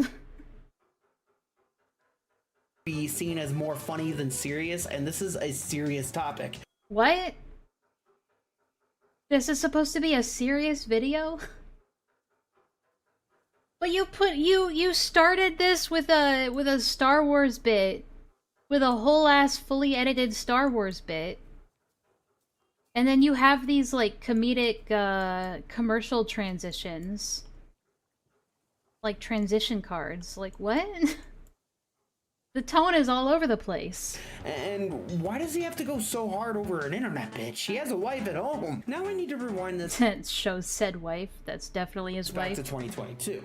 Before we talk about the story that broke the Senate's back. In order to talk about 25, we have to go back to all the way to 2022. And then we gotta talk about 2024. And then we gotta talk about 2021 and then 2023. And being the decay of the community, I want to bring up the biggest fuck up that Lio Convoy is known for when he was running the Senate.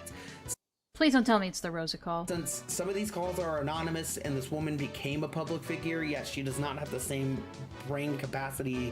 It is. It is. As most neurotypical humans.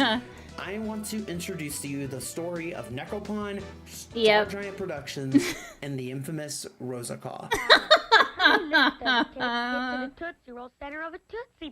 The fucking... Listen, can we shut up about the... I get it, like, for the lore video, it's worth mentioning, right?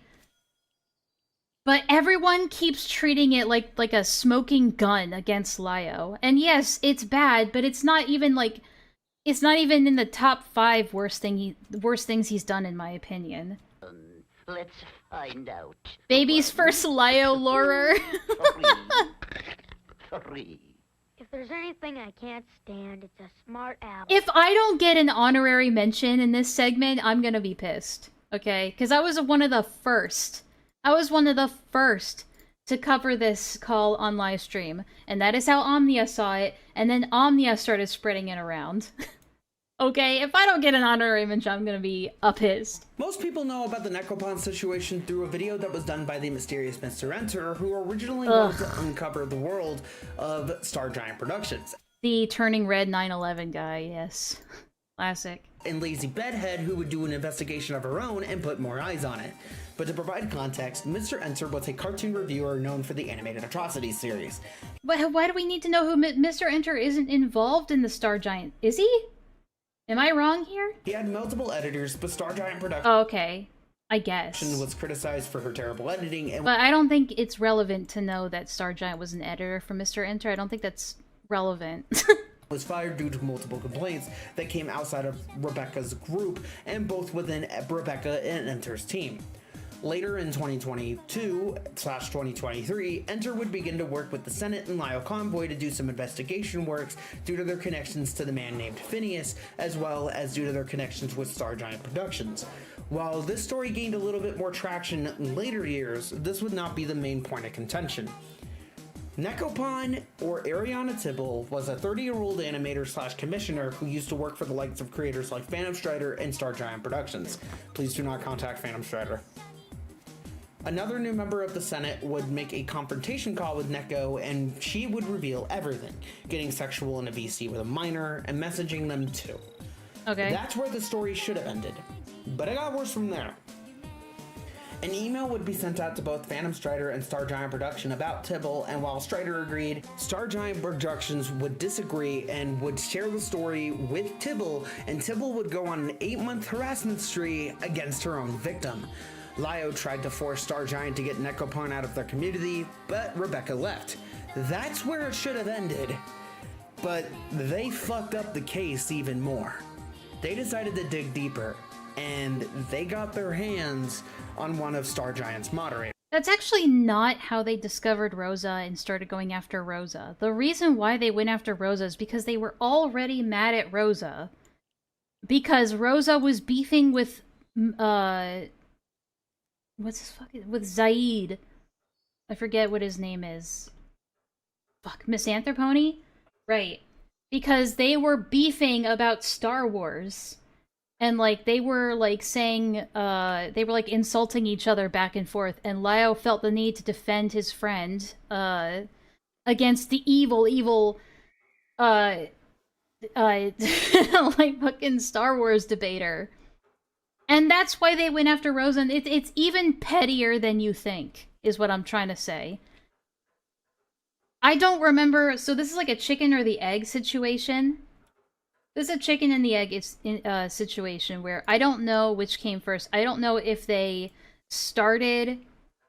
it's just it would be a huge coincidence if they were already investigating the Star Giant stuff before they even knew who Rosa was, right? If I had to guess, and again, this is just speculation, but if I had to guess, they were already mad at Rosa, and then found out Rosa was involved with Star Giant, and that's why they decided to help investigate with Star Giant, because that ultimately they wanted to get at Rosa.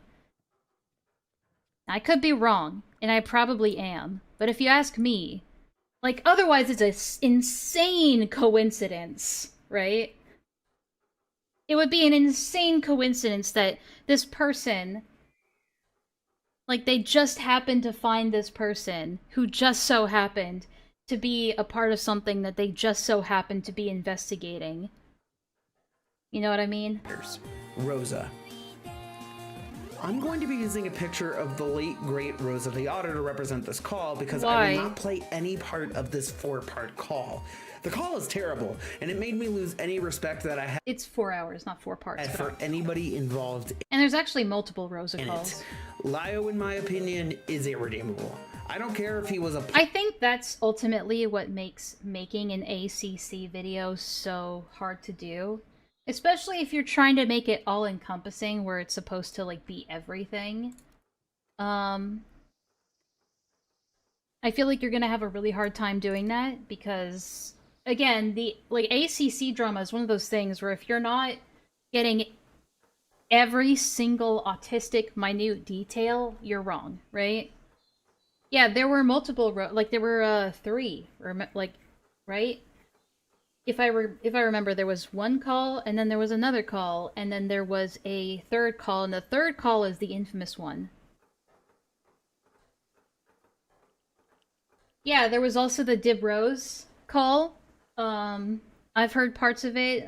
It was archived and uploaded by Cato, and then Lio used the copyright strike system to remove it.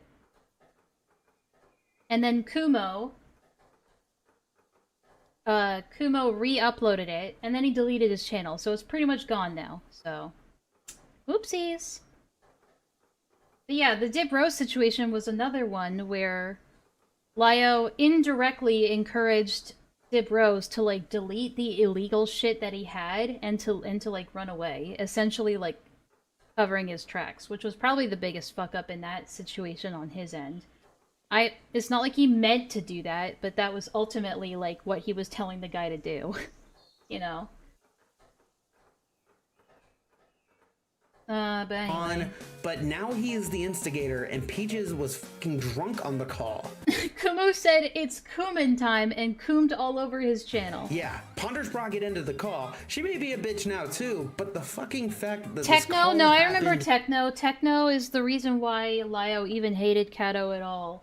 Techno reached out to some random person, like, who wasn't even relevant at all to any of this, to, like, share his, like, testimony or whatever.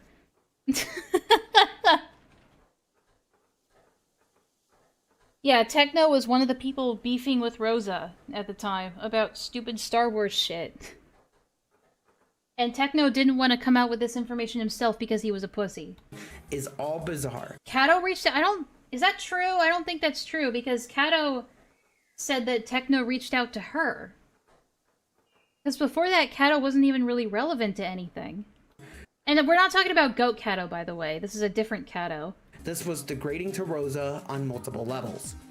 It was to the point that Lio to this day is still bringing up the call and making fun of Rosa, yes, as well as the people who it shows you just how sorry he is for it. Defend her.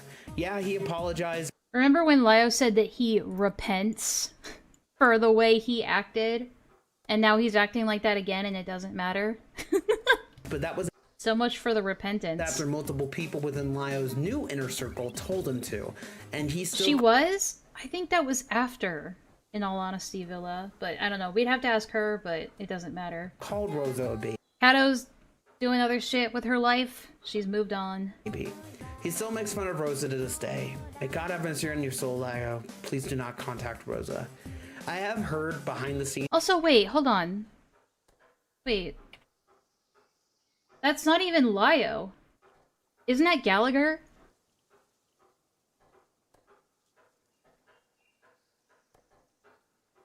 Wait a minute. Yeah, that's not even Lio. That's Gallagher, I'm pretty sure. And he still called Rosa a baby. He still makes fun of Rosa to this day. May God have mercy on your soul, Lio. Please do not contact Rosa. I have heard behind the scenes stuff about Rosa being a very manipulative person, but at the... Well, yeah, Rosa's not exactly a great person, but doesn't justify the way they treated her either. Same time, Rosa does not have the same mental capacity that most humans have. So, out of respect for their privacy, please do not contact them. The Rosa call would be the beginning of the outside commentary sphere looking at the art commentary community again. The level of this call has been described as one of the worst audio confrontations on Discord. On Discord? On Discord ever? I don't know about that. Lio Convoy would be the main... Described by who? The anonymous source? ...target of this controversy, as the control of the Senate would be given to him after Queen Sarahfina... That's what ultimately... It's all about ego at the end of the day with these guys. It's not about justice or anything. Like, if Rosa hadn't personally slighted them, I don't think they would have ever tried to drag Rosa into it. ...would step down and give ownership to him. Peaches would only be grazed by this controversy, but the cracks would begin to develop. And the Peaches? No.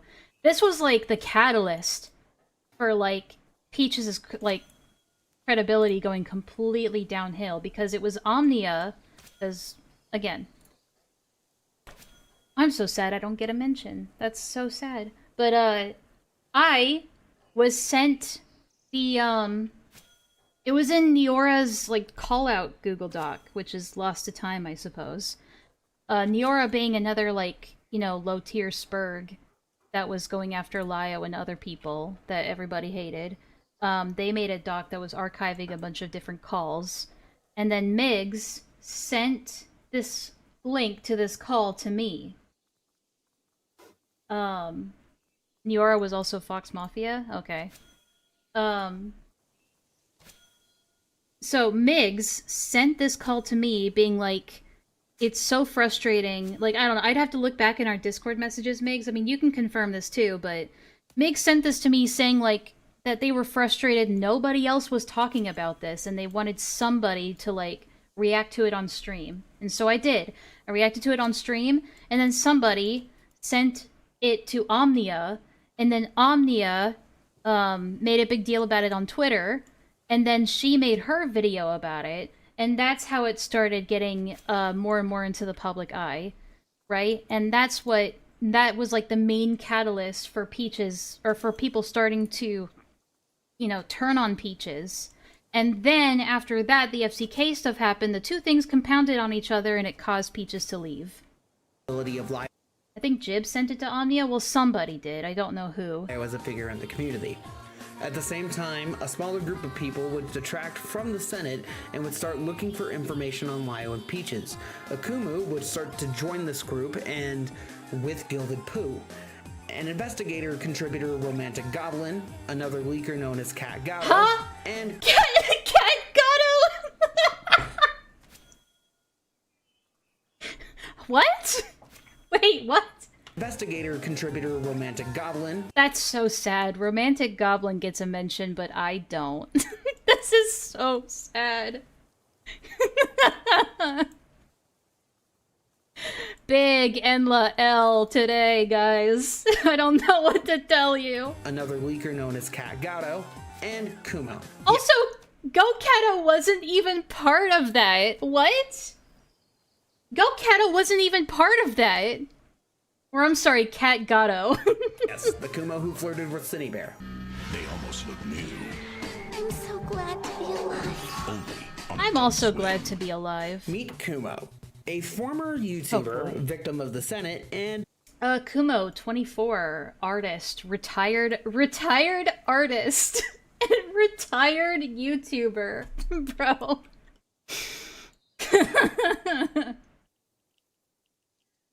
Kumo pissed off YouTuber, and oh hey, wait what? Wait what? What's what does this mean? Kumo pissed off YouTuber Enlaa because of his constant references to Metal Gear Solid when it came to serious conversation. What? What? Huh? Wait, what? That sounds like an AI summary. Like, if you sent an AI to, like, scrape through me and Kumo's interactions and that's what it came out with. Is this true? I don't know. Is it? I'm so confused. Nah. Ada, where are you, fam? I have a question for you.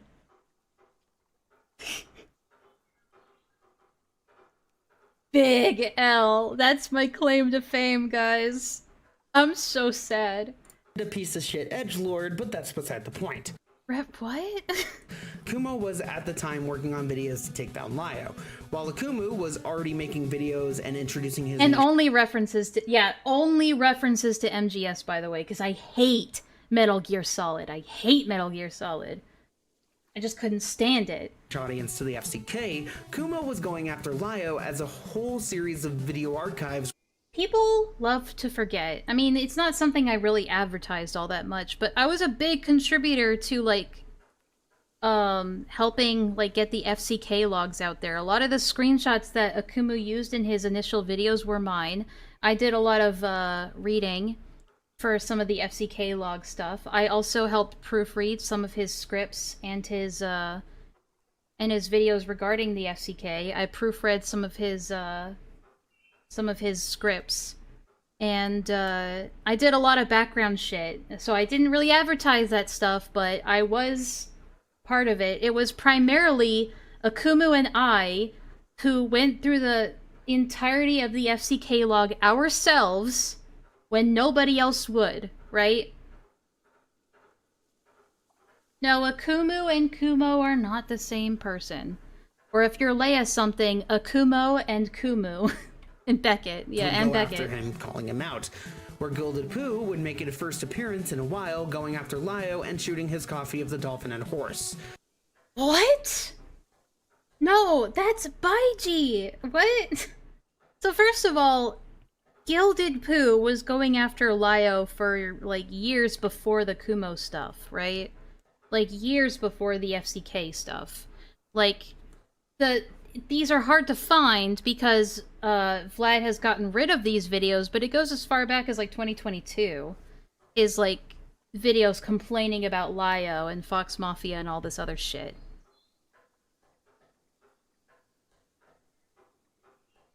Also, Laka went over the FCK logs too, right? Not when we did, no. Laka came in after the fact. After we had already done all the research and taken screenshots and stuff. Like, there might have been somebody else, but for the most part, it was me and Akumu.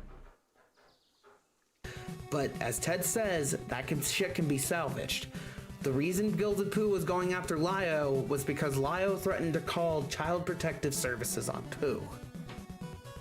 At the same time, a minor friend of Kumo at the time would end up having sexual remarks being said from Peaches and Lio popping up in their call. What? To the point that when he was going after Lio, Lio would call his school. Whoa, what? What? Dreadful Jax wasn't a friend of Kumo. Dreadful Jax was kind of his own guy. Yeah, and we're also, we're not even talking about the same two minors. He's talking about two different situations as if they're the same thing. Right? Oi, oi. This is so confusing. Lio was abusing his power of doxing, and still does to this day. I mean, yes, Lio did say some mild sexual remarks to Jax, but it was more, like, along the lines of, like, you know, it was more along the lines of, like, I fucked your mom, you know? Those sort of, like, petty schoolyard bullshit.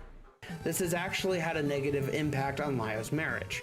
Apparently Vlad's channel is now members only. Yikes. Lio's wife would be told not to harass Peaches according to... That's not Lio's wife, that's just a, that's just kind of a stock photo, which is fair, but story yeah. That Peaches says, and both Mintheart and Patchwork would come out and make claims. You should probably have a disclaimer there that it's, like, not actually Lio's wife, it's just a stock photo or something like that. Claims that Lio was abusive towards both of them verbally and physically due to his Christian heritage and his transphobia, while Opal would say otherwise. The leaks were coming. The story was starting to form. In late 2023 to early 2024, there was rumblings that the ACC was going to get leaked, and this would be negative on multiple creators. Miss ZZ and Netzy Monster would have their channels destroyed because of how much they've interacted in the server with the minors. Actually, Miss ZZ is still streaming to this day, I'm pretty sure, isn't she? And engaged with the act. Doodle Tones would destroy the entire identity of the SCC, the slideshow commentary community, as she notes it, and would throw her diaper story into the mainstream. Future Butters would lose her... The diaper story was already part of the mainstream before this.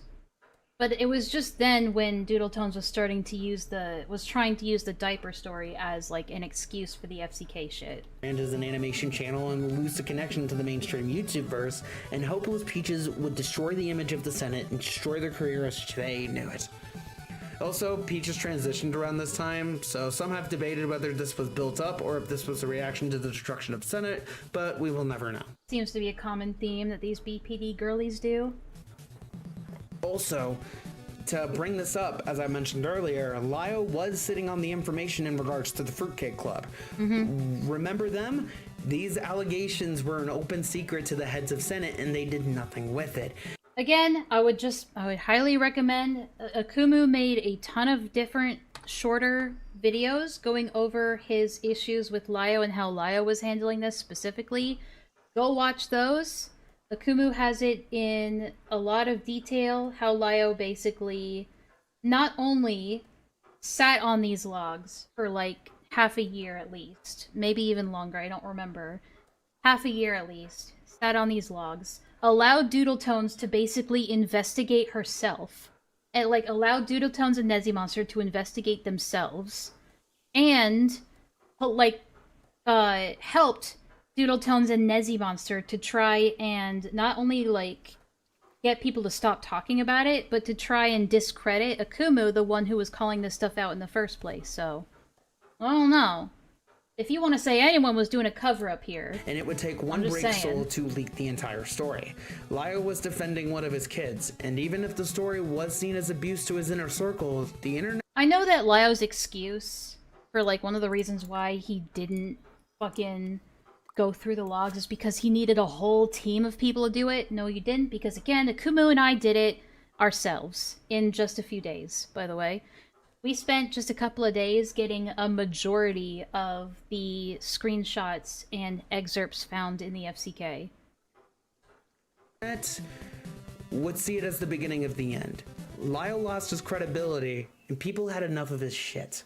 Batman returns. Batcave Command Center and figures sold separately. Some assembly required.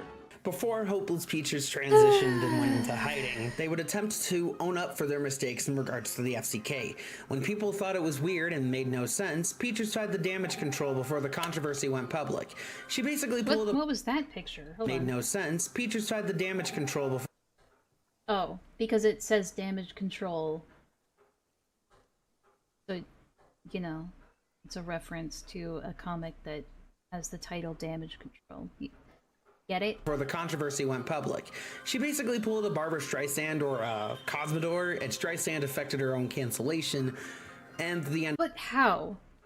You say it's the Streisand effect, but how did she do it? Like, you can't say she Streisand herself by pulling a Barbara Streisand.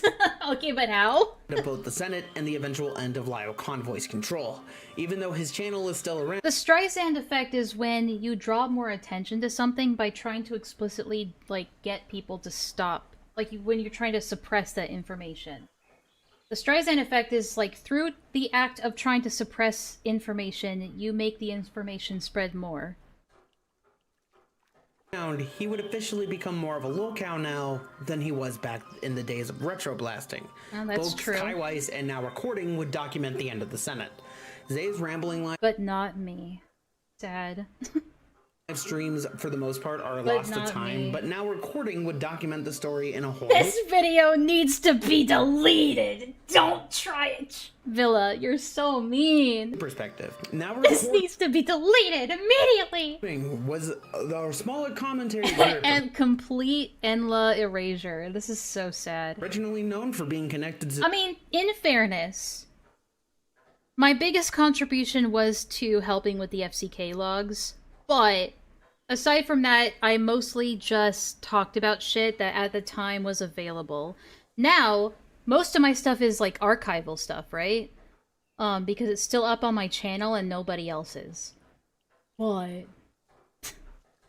a small commentary and the SCT group that was created by John C. of the Lolcow Network. The members were made up of... Wait, why are we talking about Now Recording? I don't remember, like, I know that they would briefly talk about it, but that it's not like it was being documented by them. What? I'm confused.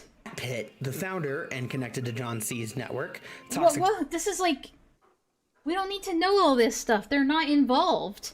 Plip Plup, a member... I'm sorry, like, they talked about it. I talked about it more than them, and I'm not involved. Cast with K-Hook. She's super sweet, by the way.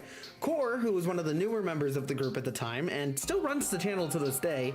Yeah, at most, they talked about it once or twice loosely in a podcast. Beavers is literally just an angry beaver. That's it. Mitch, a failed Lolcow podcaster, and Beckett, who is now known as Cope and Seeth. Yes, you've heard that right. Copenseeth became a prominent member of the art commentary community through his connections to both Now Recording as a host and other figures who were now looking into the Lio Convoy Senate story. Other creators were looking into it at the time. Notable ones that I want to bring up are Just a Robot, who was beginning his downfall arc, Stardust, I like how Jar is just an honorable mention. who is known for being a political streamer, but wanted to look into the legal aspects of the predator hunting, and Enlaa something, who was looking into the inner camp surrounding Lio Convoy. Hopeless Peaches was in shambles. Leia goes by her legal name now? Oh yeah, that's smart. Of the FDK was spreading amongst Twitter users and the commentary community. Allegations were going against Lio Convoy for being an abusive, ableist, and I like how Leia something gets a mention and not me! dangerous, as well as others within both the camp of Lio and Peaches being exposed as well. One of those people who would play a role in the attempted overthrow of the Senate, a snake, is Crystal Flame jump scare. Flame. But the last few days of the Senate would be chaos. As a backup server without Lio, the Supreme Court would pick up the Senate refugees. Yeah, thankfully that failed. According to my anonymous source, Lio around that time Another anonymous source. would be in shambles trying to figure out a way to Again, you don't need an anonymous source. This was pretty evident. This was very apparent. take down Peaches. Like, this was all public stuff that he was doing and saying publicly. You don't need an anonymous source for The this. story and credibility. The final confrontation call was with Kumo, and while it wasn't the perfect call in the slightest, that was how the Senate ended. Wait, what? Since when was there a confrontation call with Kumo in the Senate as, like, the last thing? Does he mean the debate between Lio and Kumo? Never actually ended up deleting the server. Lio would archive it and keep it up. Multiple people would make backups, including myself. Okay. As of the release of this video, the Senate has been officially archived and released on the Internet Archive to the general public. Okay. The credit is going to Sarahfina for being the original creator of the server, Okay. but an anonymous source sent me this information Another anonymous source, let's go. 2 years ago, and they will be remaining anonymous to keep them private, as they are a private user. Back when I was working on this case, they sent me the information during the end of the storyline of the Thunderdome, but I thought I would share it publicly. Link to the Internet Archive source will be in the description below. There is a zip file, so you will need to download it to access the HTML files that will display on your computer, and you can also check out the images on a zip. Be right back. I'm gonna grab a cheese stick, because my coffee's kicking in and I'm getting low blood sugar.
I'm back. I'm gonna keep my mic away from my face so I don't chew in your guys' eardrums. Different file. I am sharing this information with the public because this is a public Discord server, This is a public issue! and anybody who joins it has the right to see everything. I will also be linking my old documentation folder on the abandoned alt account from 2 years ago. My notes are free to the public. I might not have everything, but this is the majority of my research notes from 2024. And it also has some other stuff in there too. But anyway, we might as well introduce the two teams in this perspective. One team that is currently surrounding the Supreme Court at the time, and the other team that was surrounding Lio. And I'm Basically, Lio v Peaches, which was the most entertaining part of this whole drama. gonna explain to you the anti-ACC as well. Andre the Giant, may he rest in peace. Before I establish the sides of Peaches and Lio, I might as well bring up the members of the anti-ACC. There were former members of Fox Mafia in there, which included North, a former member of Fox Mafia who would have videos and archives of entire calls. North, in retrospect, was very snaky and had connections to multiple issues and situations, including Just a Robot and Crystal Flame. North is a pedophile himself, but besides that point, I will No comment. be bringing up that story later on in the video. Enlaa is a conjuring... No! No! Why?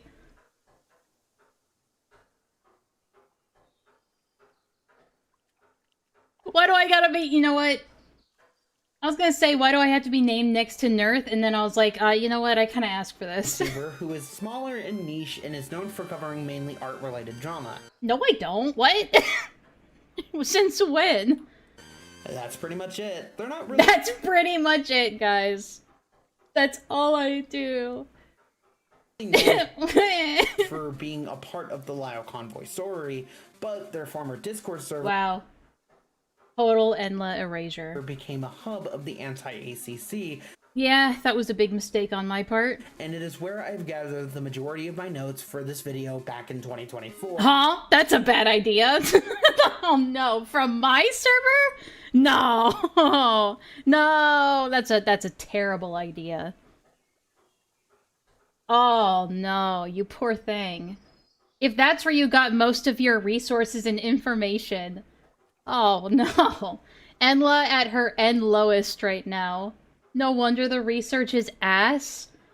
That's probably the worst source. Yeah, we gotta blame me. Yeah. When I was gonna make it then.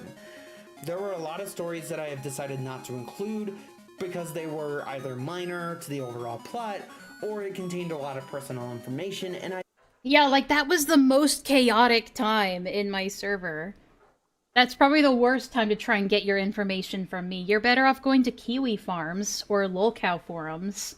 I did not want to... Those would be a better documentation of, like, the history of this shit than my server. Leak that out to the public. I will not be including any more information as it's technically personal stuff and a lot of these You said this already, these bitch. communities have private lives or are relatively known for just being commission artists, and I don't want them to get thrown into the crossfire. Okay. The Crash Nebula flight suit for the Super Cleft Freeze Ray to help defeat the evil shadow in... God, Kumo, you guys have no idea how paranoid Kumo was about spies in my public Discord server. You have no fucking clue. Boy. The Fairly Odd Parents Shadow Showdown, available now. For this video, So I will be sad. calling them Yummy, but they do have Yummy? a real name, and people will know who they are the minute that I bring them up. Okay. They were one of the people who helped Hopeless Peaches write the expose on Lio Convoy and his base behaviors. But Okay. after the situation and after the apology video, they would disappear off the internet after a suicide ideation from We gave Lio, them which job was leaked security. years So later. true. But this will be brought up soon. Imagine needing to send spies into a public server, by the way. The second member was Doodletones, another member of the FCK, and for the first Because they were too pussy to come in, but they were too pussy to come in themselves. month of the downfall of Senate, Doodletones would be on the same side as Peaches. Shortly after, she would switch sides and make an apology video and be working with Lio, but then Doodletones would fall apart. But I'll be talking about Doodletones in their own section. Why hasn't Doodletones been talked about yet? I feel like Doodletones is a big part of, like, at least the SCC downfall. Monster and Ms. And Ponder Sprocket. Ponder Sprocket's barely, like, Ponder Sprocket was, like, the leading figure of the ACC for years. These ACC hoes ain't loyal. Were Nope. other members of the FCK who would go and help out Peaches. Nezzy would be exposed herself for trying to shift the blame onto others in the community, and they would be run off the internet by their main critics, Leia Something and Akumu. And that's it. Wait, Leia Something and Akumu were Doodletones' biggest critics? Leia Something? Like, I get Akumu, but Leia Something? We dig deeper into Team Lio and how Team Peaches completely fall apart as creators, I might as well bring up the aftermath of some of the members for the FCK. I'm going to be as blunt as... But I thought we already talked about the prominent people in the FCK. It's possible, but I do recommend the video by Techno, as she goes into a brief TLDR about it. But if you want to go into a full 9-hour analysis, go check out Akumu's 4-year failure video. Okay. I don't agree with all of Akumu's views, but he is the best source when it comes to the story. What you got against Leia? I mean, she was kind of a bitch to me. I'll just say that much. Also, I mean, it's an open secret. I was, like, basically, when my fallout with Kumo happened, she completely jumped the gun and talked massive shit about me on her live stream, saying that, I'm not a trustworthy person and I should never be trusted. Even though I didn't even do anything fucking wrong. Okay? The only thing I did wrong was, like, I don't even remember anymore. Like, I went to, instead of going directly to Kumo about something he was being accused of, I went to Vlad, and then Vlad went to Kumo about it, and then Kumo got mad at me. Like, and then for some reason that was enough for Leia to go off calling me an untrustworthy person. And then she had the when I pressed back on her in DM, she had the audacity to go, like, to say to me that I was being too hard on myself. Like, bitch, shut the fuck up. I don't have time Go to fuck read yourself. all the pages of the Fruitcake Club leagues or logs, so information may be outdated due to All loss of right. data or lack of information due to use of pornography. Also, the people will be in order based off of the FCK. No, that's not even the Nerth stuff. You know, like, the reason they got mad at me is because I did the exact opposite that I did for the Nerth situation. Instead of staying out of it, I decided to go to Vlad about it, and then he told Kumo that I was coming to him about it, and then that's why Kumo blew up at me. And so I see that situation that literally just happened, right? And then the Nerth stuff happens, and then in my brain I'm like, well, I got in a lot of shit for involving myself the first time around, so I'm just gonna stay out of it this time. And then people get mad at me again. So it's like, you can't win. Now, don't get me wrong. I should have at least gotten involved enough to at least, like, kick him out of my server, or to tell people, like, yeah, this shit is true. Right? I should have at least done that. But I was overcorrecting for something that people were getting mad at me about earlier, like that same month. So forgive me if I keep getting mixed signals. Alright?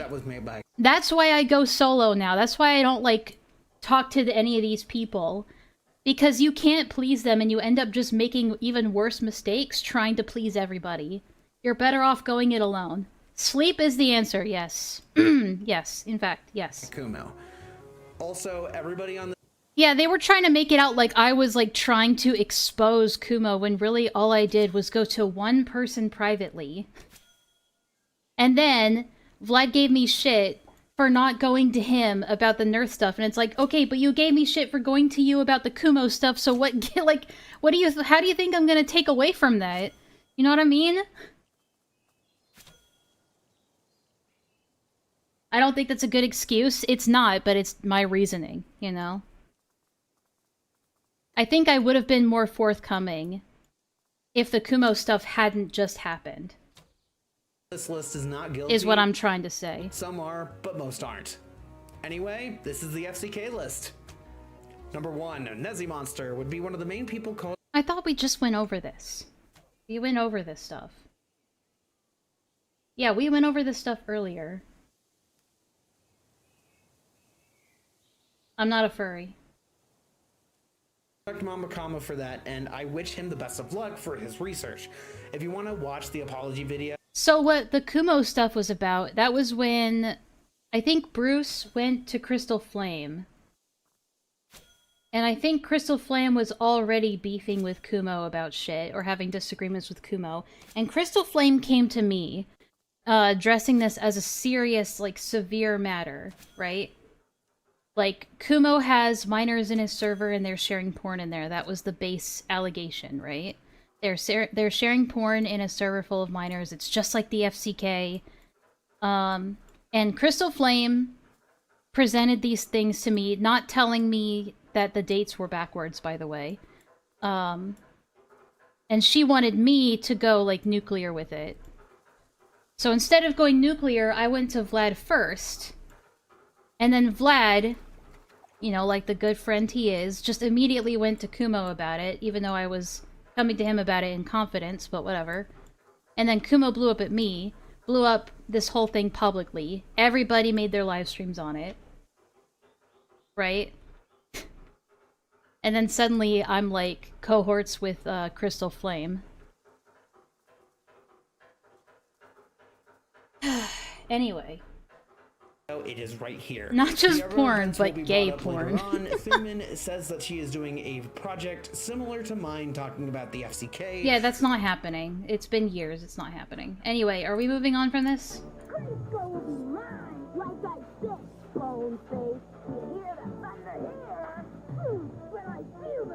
What is going on? Representing Lio, let's talk about these four. Crystal Flame. I will talk about them more in detail soon, but just to give you a gist, Crystal used to be a video editor for Peaches back in 2023. No, wrong. She was not a video. She edited one video for Peaches, which was the one going after Nyx and Jakey for the thing that Crystal was a victim of. So she was just part of her own, like, personal project against Nyx and Jakey.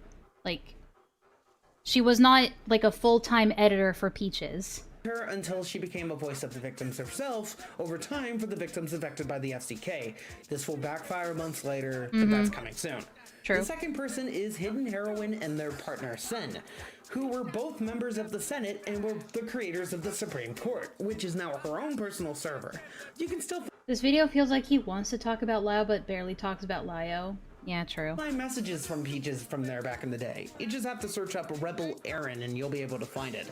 It's under a deleted account, but it exists. Wait, what? Hold on. Now her own personal server. You can still find messages from Peaches from there back in the day. Oh, okay, You just I have see. to search up Rebel Aaron and you'll be able to find it. It's under a deleted account, but it exists. Next up is Zach's Not Kyle, a FGC YouTuber rebranding to Dragonfoot Zach. He would, for a couple of months, be a supporter of Lio and be a friend of his, all He's still a friend and supporter of Lio. What do you the mean? way up until 2025. Really? I thought they were still friends. What? When their career took off in the world of fighting games, he would later delete his Discord and rebrand. Did he? Good for him. I'm gonna be bringing up some drama-related things that he brought up, but that will be in a different section. But I wanted to bring it up here as a good reference. Please do not contact Zach. You don't need to keep saying it. And finally, there is Monstrous. Zach was fun, I agree. We still need a sequel to his fucking, his OC story, though. Time friend of Lio that I brought up earlier in this video, but essentially became the right-hand man of Lio. In the month of April, two things would happen. Scary. And I feel like I need to bring those things to the light. If you must have this totally Alright, gross these are game, the things really- that this guy is bringing to light, alright? Bringing to light meaning that it's probably not been discussed or talked about before, so... comes with everything you see here. So I'm going a bit out of order here, Oh, the addressing things video. Okay, I guess we're bringing that to but I light. want to talk about the apology of Lio here. The 3-hour video. This is easily one of the worst apology videos of all time. Agreed. This video is full of contradictions that I will be bringing up throughout the rest of this project. Because the video might be already as long as me writing this, I will be connecting it back to the apology video throughout the video. The reason I'm not bringing up the allegations made by Hopeless Peaches first in this timeline is because they are a waste of time and a regurgitation of other people's allegations against Lio. And besides that, Yeah, this is definitely out of order. could make an argument about why this apology fails using his own points. Shout out to Pink Artistic Wizard on Reddit for providing an excellent TLDR. Please do not contact them. Just don't contact this random person. The abuse done by Peaches, Section 1. Peaches did show abusive behavior, both done before and after her introduction to the Senate. Multiple people were already actually abused by Peaches while Lio was not really there. The audio that Lio... I mean, to say it's abuse, that Peaches abused people, I don't know. I think the word abuse is, like, overused now to a dangerous degree. I think we need to redefine what abuse means. And, like, what it means for someone to be an abuser online. provided feels so fake and stilted. But It actually sounds like... it's real audio of Peaches being abusive to Lio, so... Oh yeah, I guess you're right. It is Earthbound. It doesn't really matter. Comparing that to every other audio that is... Like, yeah, they were manipulated, yeah. And treated poorly, but to say that they were abused... Like, to say abuse is the implication that something far worse and, like, more continuous was happening, right? Has been introduced of these two together, felt more like a role play than anything. At the same time, Lio knew about the sexualized material that Peaches used in the FCK, so what is his excuse? The fact that he was rewarded his community with a bedtime story was cringe because they kept talking about the allegations. As well as going back to that DDLG kink example that I brought up that Lio certainly has, the clip is lost media. It doesn't have to be just physical for it to be abuse. It can be mental or emotional abuse, but I think there needs to be a higher standard to, like, be able to call someone an abuser, because by the most broad definitions of what abuse means, literally anybody who has, like, a friendship drama or, like, a rough spot with their friend can be labeled an abuser when you keep it that broad. You know what I mean? I talked about this in my last stream. I know you can't see it because I took it, I privated it because I wanted to cut out personal stuff, and then I just never put it back up because I got lazy. But I will find that duck clip one of these days. That clip is the biggest example of this... You can't even find the duck clip? I mean, it's not like you were gonna play it anyway. ...connection between the two. The second thing is Yumi jumping in. Yumi would join Peaches in the creation of the document, as well as being one of the main voices when... I did. But then I privated it, because again, there was personal information I was going to cut out, and then I never did. ...creating the Supreme Court. He would get called out by her for being one of the main contradictors of Lio's interpersonal downfall, but this would also be debunked by a call Lio did himself, where Lio said he would kill himself in front of Yumi. Wait, what? That is... Did he? ...personal downfall, but this would also be debunked by a call Lio did himself, where Lio said he would kill himself in front of Yumi. Does he mean Lumi? Is he oh, he's talking about Lumi. Also, no, he was not saying that, he was not threatening to kill himself in front of Lumi. Alright? Why? Yes, but he's specifically talking about the call Lio uploaded to his own channel between him and Lumi, where he tells Lumi that he wanted to put a gun into his head and shoot himself because of the Hopeless Peaches shit. He wanted to open that box and put a gun to his head and kill himself because of what Peaches did to him. Yumi is the name of my cat, fun fact. It's also the name of my favorite character in League of Legends, the only one I ever play. Yeah, this is just, like, confusing things even more because those are definitely not the same people. That is all I'm going to say on that. The third thing was... I'd kill myself too if I gave a random bitch 8K. ...reaction to the Rosa call. As I mentioned in the previous section, the Rosa call is one of the hardest ones to follow up. He tries to tangent it into irrelevant topics that don't fit the narrative of the actual issues. Lio brings up not liking Star Wars in comparison to the Necopon situation, a call that should have never happened based on them already having the information that was presented to them of Necopon being a predator. Secondly, as brought up by Pink Autistic Witch on Twitter, I mean, in fairness, I used to call Lio Leo, and then I stuck to it for longer than I should have because I was being stubborn. This is up the date of the Rosa call happening in 2022 when the call and the investigation started in 2023, essentially throwing crumbs down a rabbit hole that leads nowhere. Number 4. Going after a grooming victim. So I will be keeping both victims anonymous in the sections, but one of them did give information to the groomer at the time, and while the first victim is in the... Okay, I think this is Jibs, right? ...wrong for that sense of treatment, the fact that Lio made a comment about their sexuality telling the victim she was the groomer's fleshlight is extremely fucked up. This is added on top of the layer of him like, if any, that's worse than the Rosa call. People keep going on and on and on about the Rosa call, when most people don't even talk about the Jibs call or even know about it. ...transphobic about the victim's sexuality. I have talked with the victim around this time it was coming out, and according to Crystal Flame back then, they are doing fine. If you know who they are, please keep them anonymous, and please do not... Don't contact them. We know. Yep, we know. The context of the comment was also provided by Pink Artistic Wits on Reddit. Damn, Clev, you need to change your cat's name. Okay, with all due respect, who the fuck tells someone else you need to change your cat's name? I mean, okay. Except if your name is Cinny Bear. Alright. Yeah, the Jackson Jibs calls are like way worse than the Rosa call. That was a joke. Yes, I know, I know. Lio's definition of vigilantism. Section 5. According to the video, Lio would define himself as a vigilante, a member of a volunteer committee organized to suppress and punish crimes summarily, as when the process of law are viewed as inadequate, according to the Merriam-Webster Dictionary.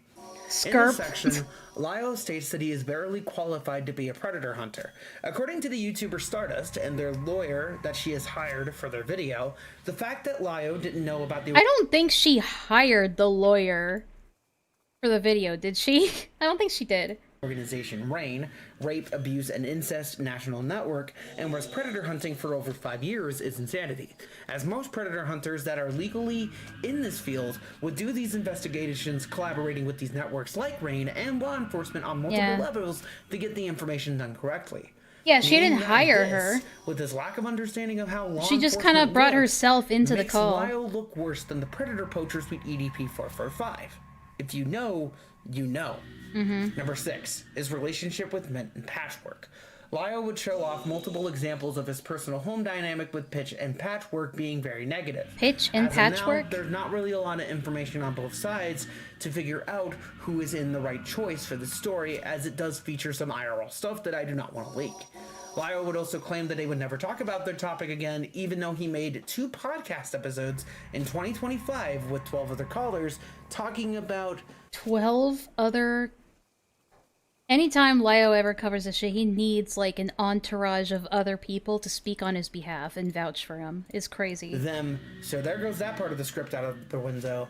Condolences to your animals, though. Nobody deserves to lose a pet. Okay. Number 7. Kumo and the Cutting Girl. There was a video that I will... Well, now we're talking about this? ...will not be showing of a girl who cut her name into her leg, uncensored, saying Kumo. Okay. The video was lost to time, and honestly, I hope it stays that way. Okay. Back then, me and another YouTuber, who's staying anonymous, warned Kumo that this video could bite him in the ass, but he did not listen. I will go over my issues regarding Kumo in a future segment, but this video and the response got a mixed reception, as Lio has a tendency to delete comments, but don't tell him I told you that.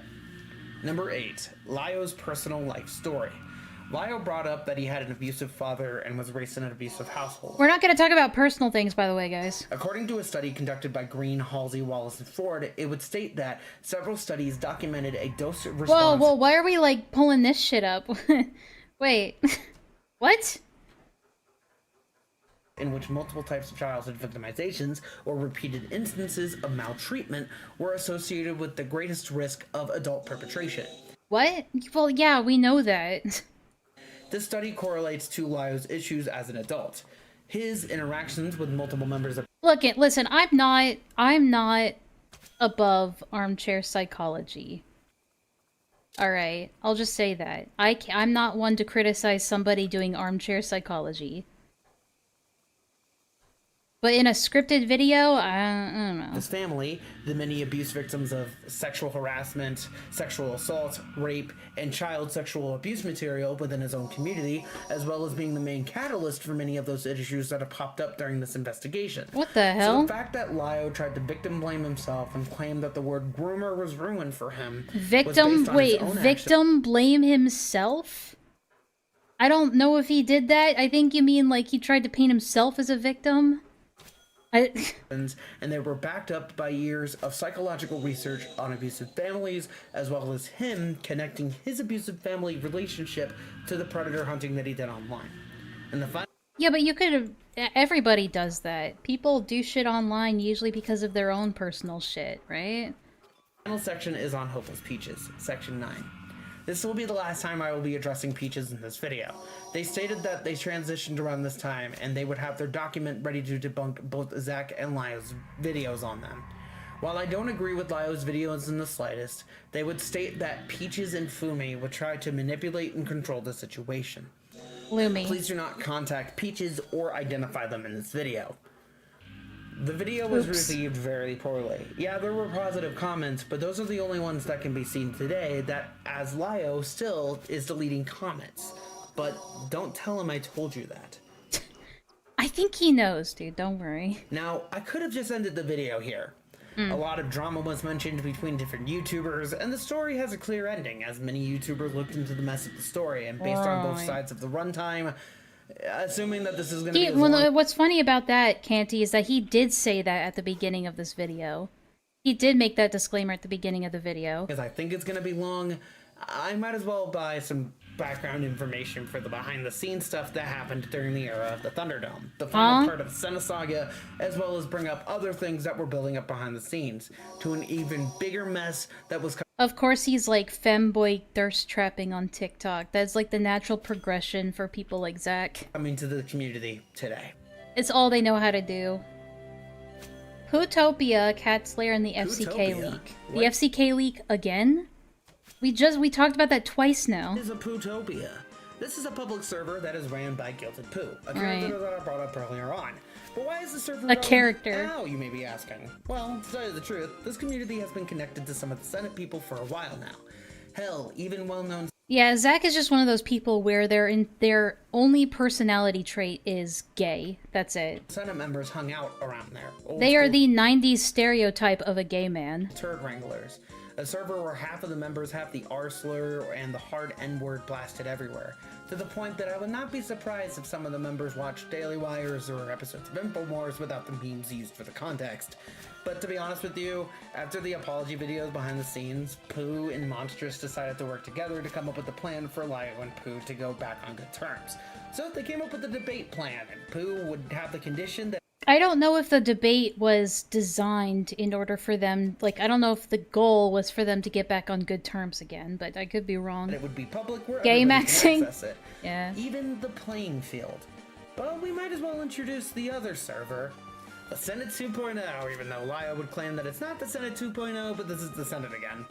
Well, it is the Senate, but it's just more revolved around him than it was before. This time, just being under Lio's control this time. Oh, there you go. The original Senate was closed as a server in March 2024, with the server being archived by others. The server would be a social hub for toys and cartoons, when in all reality, it was a front for drama and other bits of social content.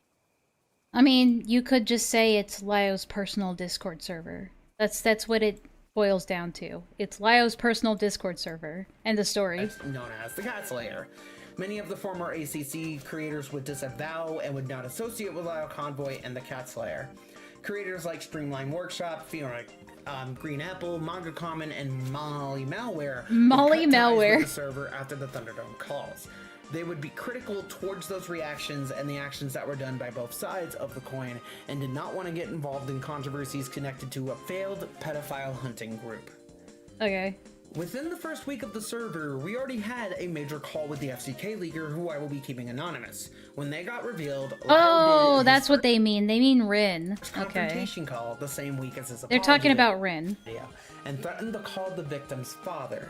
To provide True. context, the victim was it was a veiled threat, which apparently Lio doesn't know what that is. Being abused by their father, both mentally and then later denies it was a veiled threat, even though he didn't know what a veiled threat was. Identity, and was dealing with interpersonal family drama after the virtual grooming they had to deal with. This was the line where many people draw a red line, and Lio has made himself a massive target again. Around the same time, people were also critical of Crystal Flame, as she was involved in the call, berating the leader of the call. True. Even though she said she was the voice. She was what's it called? Melodrama maxing in that call for sure.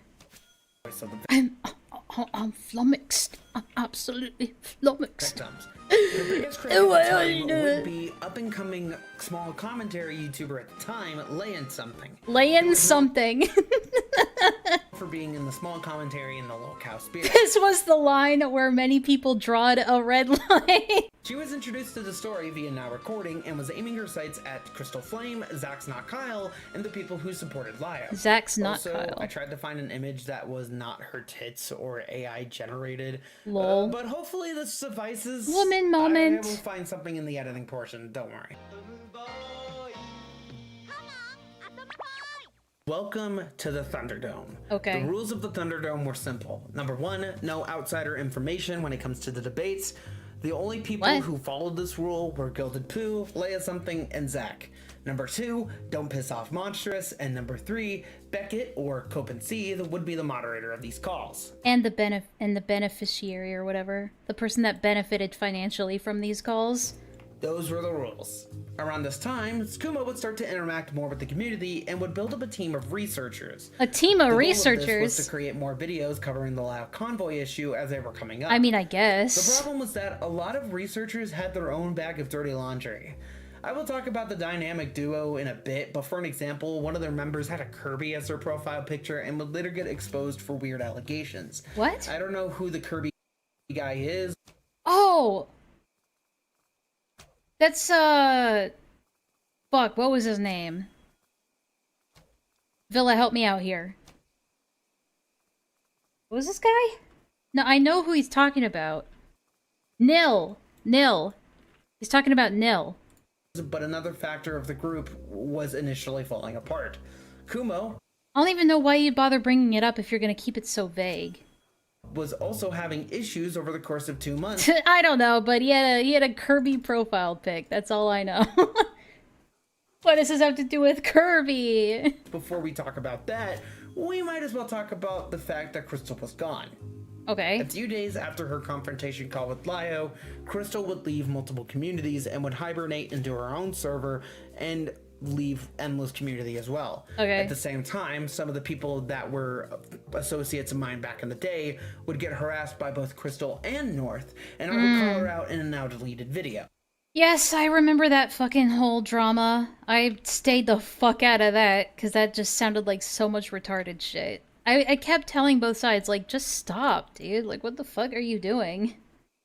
Well, I had a community, yeah. And Leia Something would establish Crystal as a snake. A bit of a fun fact, I started the Daily Dot with the old crappy videos from 2024. They won't reflect on what I think about it today.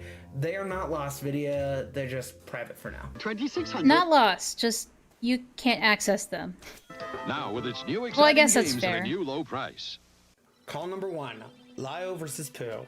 Winner, Gilded Pooh. Number 1, Lio disavowed his previous... This is the thing, right? He brings up the Thunderdome, explains what the Thunderdome is and what it was used for, and then pivots to talk about something else just to come back around to talk about the Thunderdome again. His actions and owned up for his issue. Lio lost the debate and kept using strawman arguments, and Gilded Pooh sounded like he was either drunk or delusional. Well, yeah, he's usually drunk. Just assume if you ever talking to Vlad or Gilded Pooh, he's always drunk. Verdict, a waste of fucking time. Call number 2. And even if he isn't, he will just tell you he was later. Leia versus Zach. Winner, Zach. Number 1, Leia kept making True. comments about move on multiple times. Number 2, Do you guys remember, like, in the middle of the debate, randomly, Leia just says, like, I'm raping you right now. I'm raping you right now. Like, she couldn't even say it with her chest. 2, people were critical of a woman in her 30s attacking a 19. I mean, I would say Zach won more than Leia did. Year-old, and number 3, Zach was glazing Lio at the time. Number 3, Zach was able to move on and make FGC videos while Leia nearly lost her job with the accusation of the cat slayer trying to dox Leia and called her job, and because... I mean, is that a fault of Leia's or a fault of the people going after her? You make it sound like that's an L on Leia's part for getting targeted. Like, she lost because she got doxxed. But that's not her fault. Lega had her legal name all over the Lega. internet, it was pretty easy to find. I mean, that's an L on her part. Call number 3. As a paralegal, you'd think that she would know OPSEC a little bit better. Lio versus Kumo. Winner, nobody. True. One, Lio was aggressive, trying to put the pass against Kumo. 2, Kumo was being an edgelord meme head, going after Lio. And 3, the debate made Kumo look worse on his group, while the debate made people like Mr. Enter lose Whoa, whoa, whoa. What do you mean it made the group look worse? It just made him look worse. respect for Lio over time. Verdict. Also, I feel like Kumo just sort of completely buckled over towards the end of that debate. Because Lio led him on with false promises that he was going to help clear Kumo's name and then didn't do it at all and then never had to. He just kind of waited for Kumo to, like, die. Cope and Steve started to shift this channel around. Yeah, the only winner in these Thunderdome calls was Beckett, because Beckett's the one who made a profit off of them. In the form of super chats. Content at the time, since he was only known for now recording at the time and was a solid mediator of the drama. He was not a mediator, okay? He was just interrupting the content in order to read super chats. That's what he did. So Lio lost a lot of respect from many creators, and Kumo was starting to lose the respect that he was building after going after Lio. Saturdays beginning at 11 on Adult Swim. Okay, he wasn't losing respect because he was going after Lio. It was about how he was going about it. I think he actually got a lot of respect for going after Lio, but then lost it because he was a dickhead. Kumo had 3 relative members that were known for being a part of his team. Kumo, the head honcho himself, the right man woman of Kumo being Romantic Goblin, and Coat Gatto. And Coat Gatto! And Coat Gatto. Hey. Did anyone ever respect Kumo? I did. I did. Make of that what you will, but I did. But also, I don't know why he keeps saying Goat Kata was a part of Kumo's friend group, because he wasn't.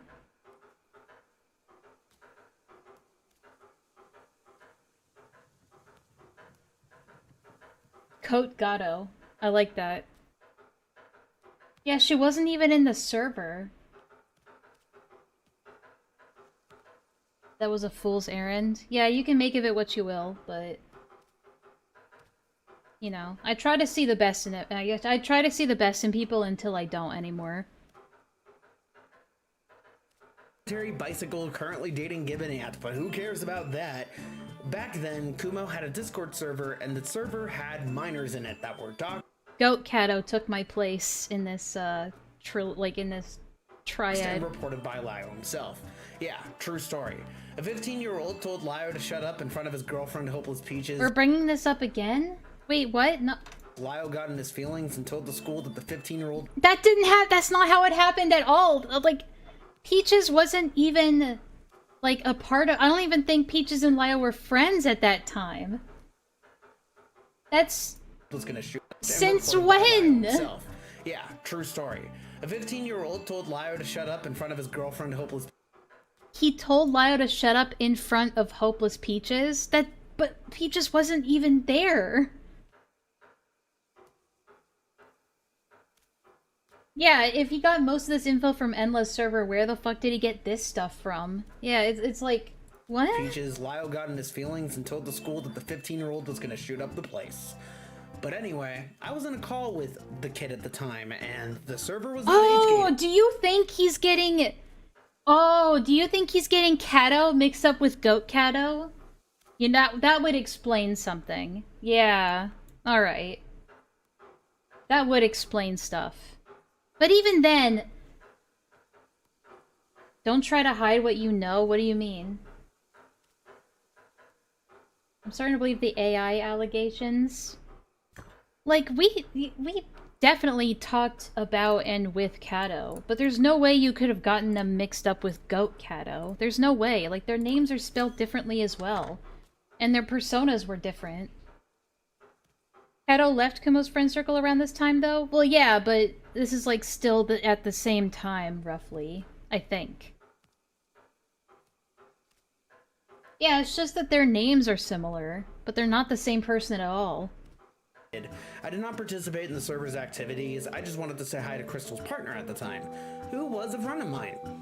But the server was full of minors, as well as having NSFW edgy memes, pretty much. Now, I don't even know if this is true to this day. I think that was debunked, but whatever. Fucked it, so I left the server. Fuck you and oh no. Oh no. Holy shit, this video sucks. Fuck you for saying I'm mean. You are mean. I brought it up to Gilded, Pooh, and Enlaa, but Gilded said it was God, that icon. I really need to change my profile picture at some point. That just sucks. a nothing burger, and I was like, okay, and moved on. Wait, who said it was a nothing burger? W edgy memes pretty much fucked it, so I left the server. I brought it up to Gilded, Pooh, and Enlaa, but Gilded said it was a nothing burger, and I was like, if we talked, I don't remember it. okay, Sorry. and moved on. But I kept the notes in my head. But around the same time, I mean, I would not be surprised if because a lot of people would come to me being like, Kumo's mean, and I'd be like, well, I'm sorry, I don't know what to tell you, man. Like, that's between you and Kumo. Enlaa decided to cut ties with Kumo due to his It's behavior. a legacy avatar? Yeah, but it looks like shit. It's drawn bad, that's all. I was trying out a new style at the time, and it wasn't working out. Here's clashing with hers, and Kumo being a general asshole. Oh, so what's I kept this? the notes in my head. But around the same time, Enlaa decided to cut ties with Kumo due So true. That's actually very to accurate. his behaviors clashing with hers, and Kumo being a general asshole. But this Patchwork can't draw you another picture. I drew this myself, okay? I drew that one myself. That's why it looks like shit. bubbled up into one of the bigger dramas that would pop up not We all missed Upside Down Cat. just in the server, but would pop up in general. And you can blame one individual for that. Meet Bruce. This intellectual dweeb was boy. known as Bruce Bonkers, a funny little guy who cried wolf to everybody. Enlaa, Kumo, Wait, why are we talking about Bruce Blinkers? Goblin, Pooh, Monstrous, and even Lio. And even the people who didn't give a fuck or cared way too much about the story, Bruce told everybody. In retrospect, Yeah, Bruce came to me about it too, and I flatly just told Bruce, like, I think you need to find something else to do, Bruce. I think you need to find another friend group or some other people to hang out with. the Bruce section is funny as fuck, but this guy was fucked up as he was crying out tears and he was crying out wolf so much about Kumo's server and other issues that were going on. But Bruce had issues himself. In 2022 to 2023, he would be one of the last few people exposed by Senate for drawing images of rape fetish art. These images would Is that true, Villa? Can you fact check that one? get leaked by Romantic Goblin in multiple servers. In general, these images were poorly drawn and left a poor taste in my mouth, but if they were drawn any better, they would look like they were made by Shad. You'll look at those pictures, but not the Peaches and Omnia bathing each other picture. Man. Oh, what? I tabbed out. I'm not going back, Villa. Sorry. I'm not going back. Please don't contact Bruce. Wow, okay. Bruce would try multiple times to tell people that he was innocent, but in all reality, he destroyed the reputation of Kumo in some circles of the ACC. No, the fuck he didn't. What? No? Kumo destroyed his own reputation. What? Oh yeah, Bruce is also female.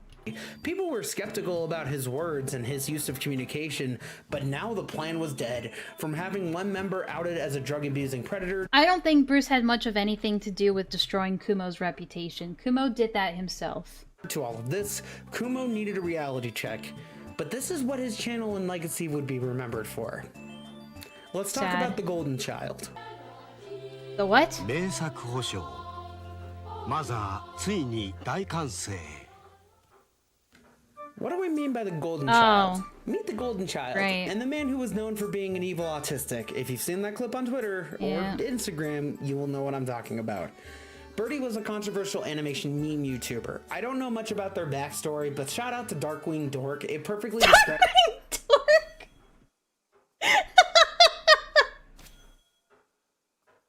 Darkwing Dork. my thoughts on the overstimulation on my screen.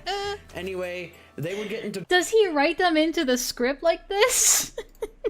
drama in 2020, and years later, Cindy Bear would defend them. God. A lot of it had to do with grooming, and I guess their partner is similar in that context. I think that's the most entertaining part about this video is like all the botched names. Meet Cindy They're like this is like a bizarro version of our universe being like this leaked into ours somehow.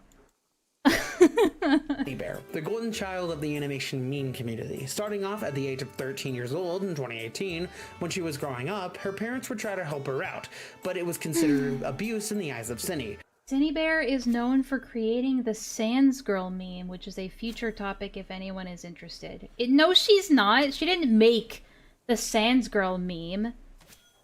She was just a part of it. Sunny Bear would start to become more dramatic over time and even deranged with their NSFW. Also, what's your problem with Sans Girls, huh? Point that Sunny Bear would be in deeper hot water.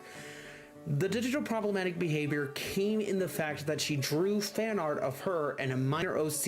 It just feels like this came from an alternate universe where all of our names and all of the information was all slightly off. Engaging in depraved acts on the same level as Bruce Bonkers. This was... I wouldn't say it was on the same level as Bruce Boinkers. I would say it went far beyond it. It went far beyond what Bruce Boinkers was doing.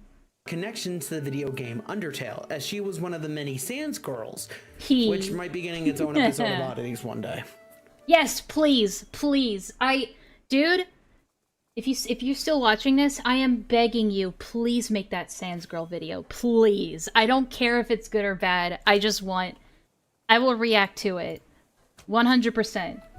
Anyway, my theory is that I'm begging you, please make that video. Goblin or Goat ran into Sunny in a distant art server and decided to plan a He owes me. He owes me. I am owed that video. Collaboration, since Sunny was having issues and probably wanted to expose the Senate to her, at the time, huge audience of 400,000 YouTubers.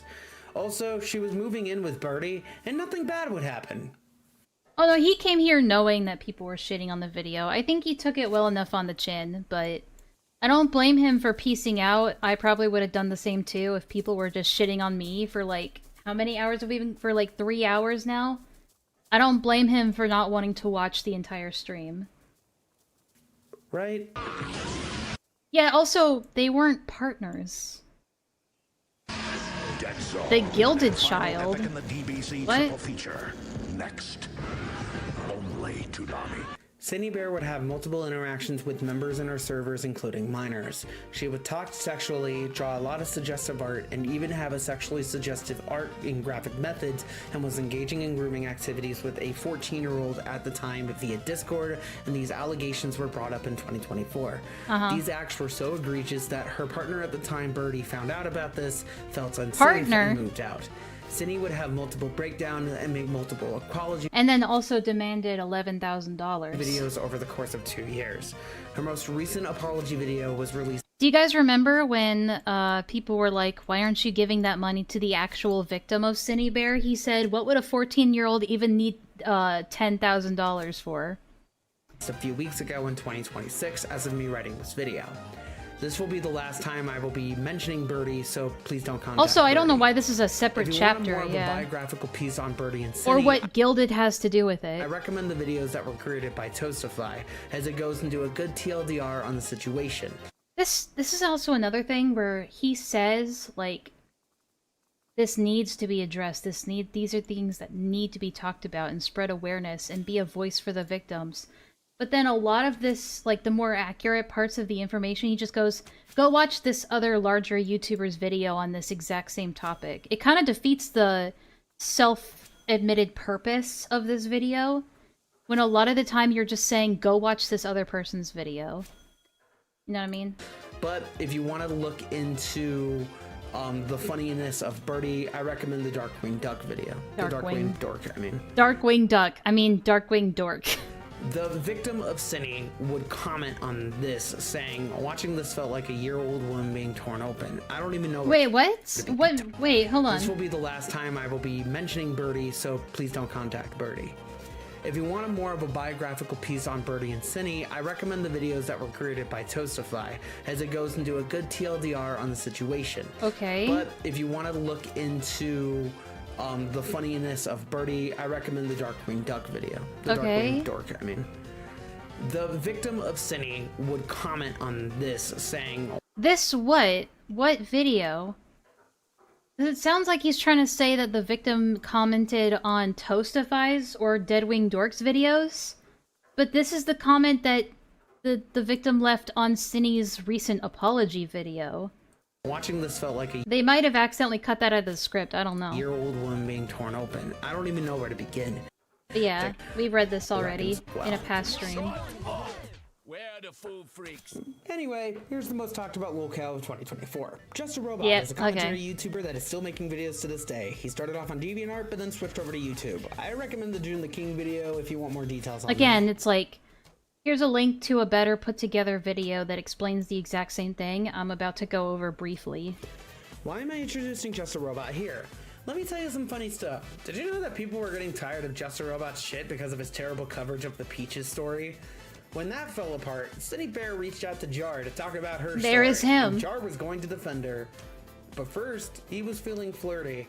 Chud Logic, another YouTuber who is an oddity himself, would call out the flirty jokes, and this is where it would end up. Being the biggest laughingstock of the situation, Hicks' career would never recover. Hell, multiple YouTubers including Mally Malware and Cartoonshi would share their experiences on how he was being very stalkerish towards Mally and how he ran into Ponder, and Ponder felt creeped out. You know you failed as a YouTuber when they created the Defense Squad because you wanted to goon so bad. Defense Squad. Just a Robot is not just a subtle cautionary tale about being chronically online idiot who was making drama videos to get pussy and completely failed at it because Lio already had Peaches and Birdie already had Cinny. But what I feel like it's a video that wants to talk mostly about Lio and the other Discord shitters that are surrounded on all sides of Lio. Like, he could have made a video more about, like, the Discord shitter drama with Lio rather than trying to lump the entirety of the ACC into it. You know what I mean? about Kumo? Kumo and Romantic Goblin would talk about Cinny like it was a divorce, and Kumo, I believe, so true, actually though. developed feelings for Cinny. Feeling jealous about the jar, leaked his video, told Cinny she Okay, was no, so I don't believe, I know people have speculated, I think it's perfectly fair for people to assume that Kumo caught feelings for Cinny. I don't think he did. He just saw, honestly, he just saw a person with big numbers that he could manipulate and, again, have his ponder moment by redeeming her. a terrible person, and this would lead to many YouTubers going after Kumo, and Kumo would flag a video made by Flatly Gaming, a small commentary YouTuber who was in the same group as Given Ant and Leia Something. Small world, I know.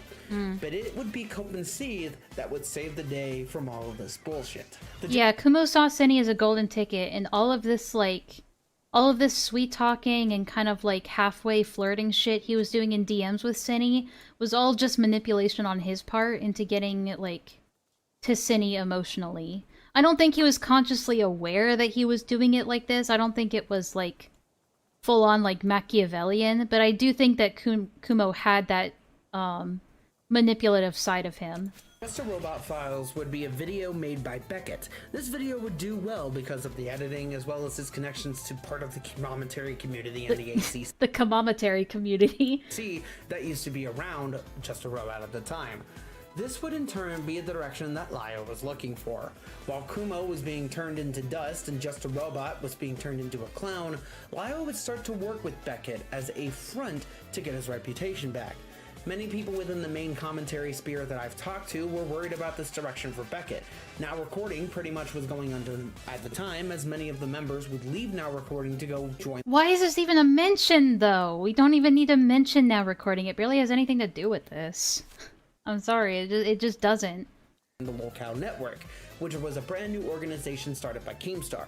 Beckett would stay within the ACC, and while talking to former members of the ACC and Senate, most people would say that he was a bad creator. Not a great one, not terrible, but just pretty bad. 24th at 12:30. Yeah, that was kind of Beckett's reputation in Twitch poll. Adult Swim. Does Mitzi get a treat? I mean, she does, but I don't have the camera set up right now.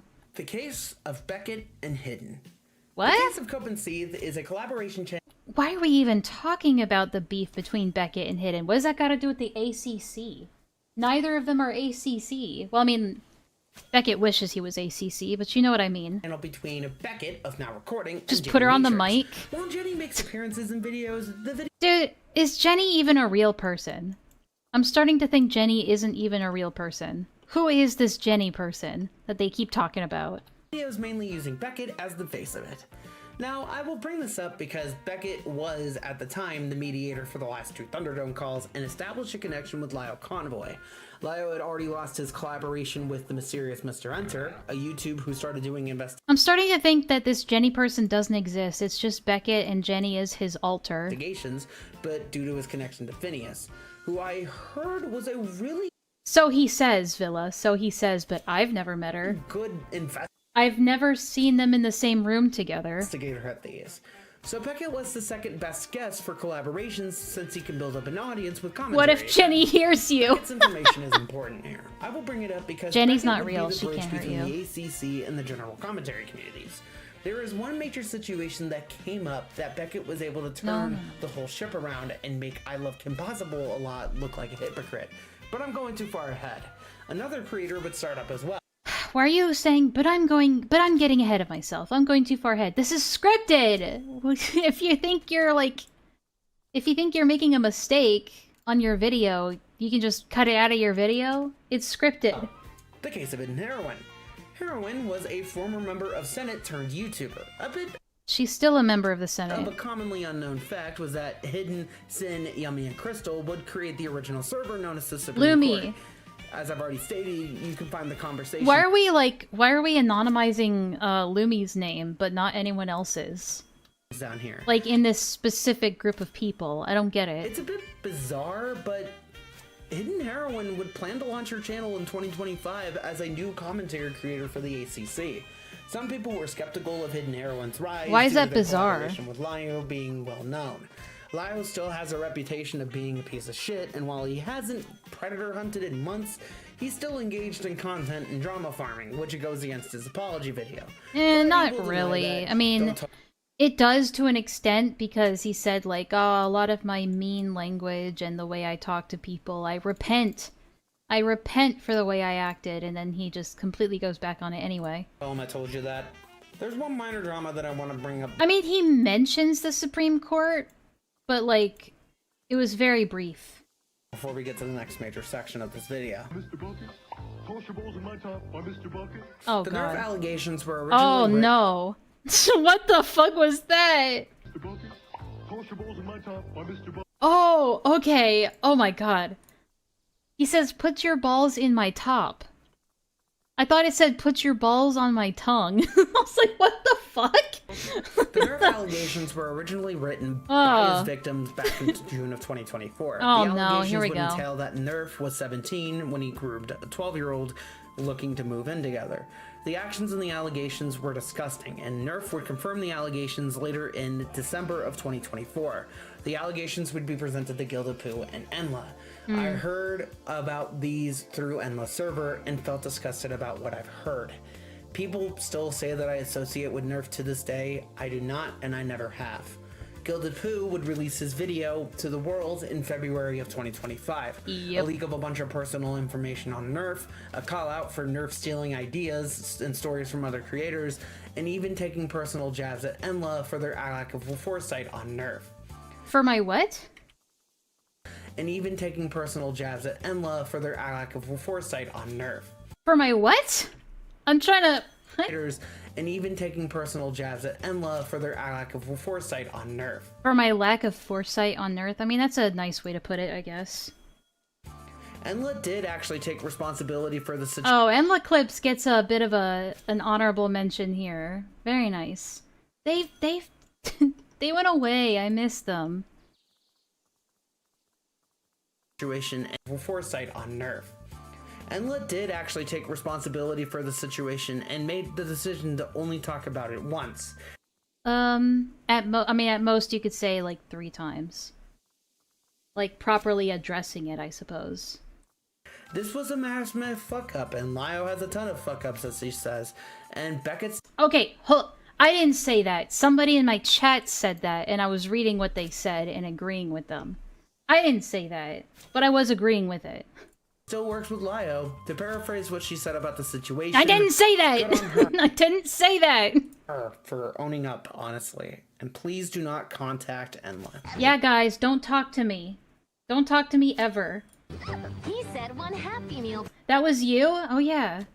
Yeah, but he's saying that I said that in my own clip. Please? Here you go. Thank you. Well, let's reignite an old flame from the Brony War. Lazy Bedhead is a YouTuber that I want to bring up here. Known for their making their oddity videos, talking about weirdos and serious allegations, in 2025 they were in talks with other creators within the sphere of I Like Impossible a Lot. I deserve this. The reason when they were in talks was it's my price to pay. Pedophile allegations of a well-known My Little Pony creator within the community at the time. Alright, show's over. Griffith. While the allegations are Enlaa said it and then agreed with herself, DSP style. false in the eyes of multiple real-life people. And show's over, guys. You can't. Don't contact me. And the living conditions at the time. I am not going over these allegations, as these people do not want people to pry into their personal lives, and the allegations were proven false by a lot of people. These allegations would make me sick too if I were told that just because they grew up in the neighborhood means that they're an automatic groomer. This is probably the thing I know the least about. So, is the rest of this even really? I guess the size scribble stuff. I guess. Let's move to that. The information wrong. So just yeah, guys. That's the only reason I wanted to watch this. It's just I pulled a queen. I pulled a what's her name? Not Queen. Izzy. I pulled an Izzy and only watched this to see if I was mentioned. Please take this with a pinch of salt. The three stories that I want to focus on here are related to Side Scribbles, Cooley, and Given Ant and Gatto. But Gatto. For the Side Scribble stories, it's still being development as me writing this, and people wanted me to bring up the story because it does not have a lot to do with it. I got what you wish for. Out for saying Cooley. things, and for being in collaboration with YouTubers like Goddammit Malcolm and going against Lio Convoy. There's not really a lot to say about this story. Doesn't even explain. Oh, maybe he did. Toxic in multiple fandoms, and I have plans on doing my own Helliverse video one of these days. But if I talk about this, I'll talk about it on a later video. The second video is related to the YouTuber Cooley. People wanted me to bring this one up, Cooley. and I didn't really. Truly. See anything? I don't know why, but Lio worked with them one time, and that was it. They are no longer. Thought of Psy. Are you asking me what my thoughts are of Psy? Or... We're on good terms as of me writing this video. Hear me now, you owe us the Sans fangirl video. I agree. We need that video. Cooley did have... I wanna know. I wanna know so bad. GoFundMe. I don't know if it's legit. Yes? So fun fact, I knew Psy long before she ever did any kind of YouTube commentary. I didn't know her personally, but... like 10 years ago, I used to follow her shit on Tumblr. She used to draw like Steven Universe fan art in like comics and stuff, and I followed her for that. And so when she suddenly showed up in this sphere talking about Lio Convoy of all people, I was just so surprised. But other than that, I don't really know anything about her. I think she's too old to be acting the way that she does or did. I think her pearl clutching about, like, sexism and shit was cringe. I think her being petty and, snarky and shit, it just didn't help her at all. So, that's all I really gotta say about it. I just didn't like her attitude, really, when it came to this situation. Or if some people are accusing them of e-begging, but if I get the information that is helping them out in their situation, please let me know and I'll do what I can. And the other stories that popped up, Goat, Cato, and Given Ant are a couple, and Ant crashes out. That's it. Who cares? Okay. Well then what do you mean that's it, who cares? You cared enough to put it in your video. In your scripted video, so when you say who cares, you're talking about you. You care. So I'm not including the Silver or Deed story in this, as this is just developing now, and there's no other mission other than the fact that they made fan fiction for Sophia the First. Kill me!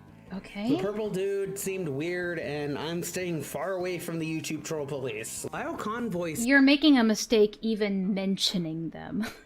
Honestly, you were better off just not even mentioning them. Seems to be a dust money with how many people are sweeping for him. Do you really want him to run your community again? That's their bed to lay in. Many people within the ACC sphere are calling this the Lio sweeping arc. Because while multiple Who? Fucking who? You?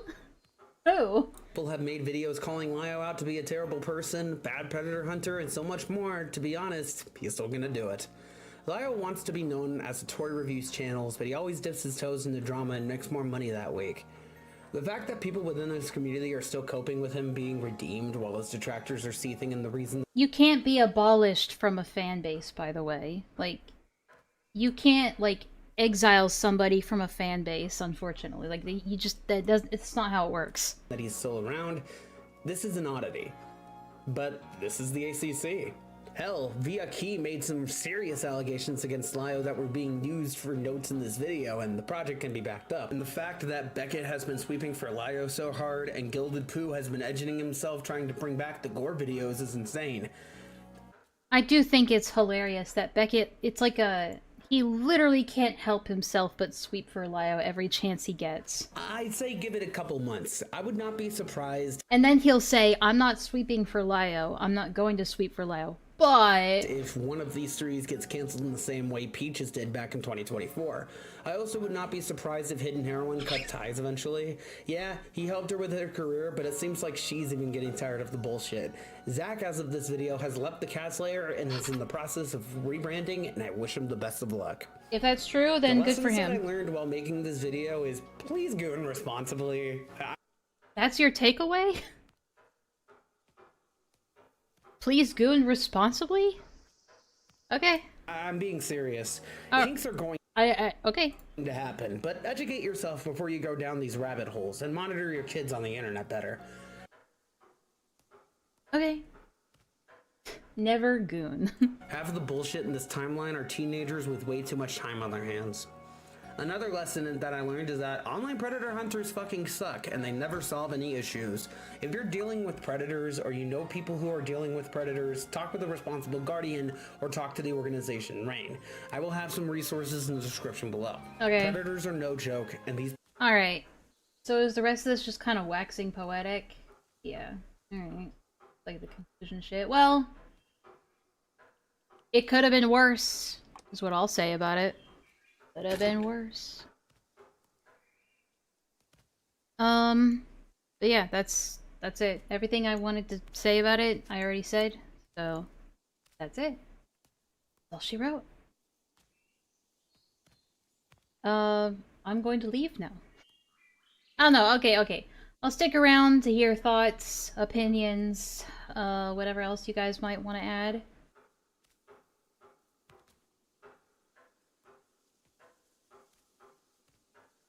You guys have any final closing thoughts? Generic common sense advice? Comment section? Oh yeah, okay. Alright. I'll take a look at it. Lio ain't gonna be happy about this. I knew Lio had problems, but I never knew it was this deep.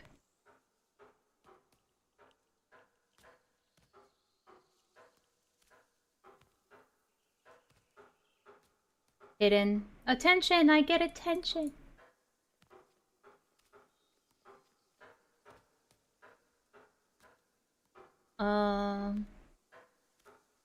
You got some stuff wrong. I was wondering if we could have a discussion on the whole thing and see if we can clear some things up. Who the fuck are you? I like when some rando comes in like, I think I would like to have a sit down with you to clear up this whole misunderstanding. It's like, well, who are you? Who are you?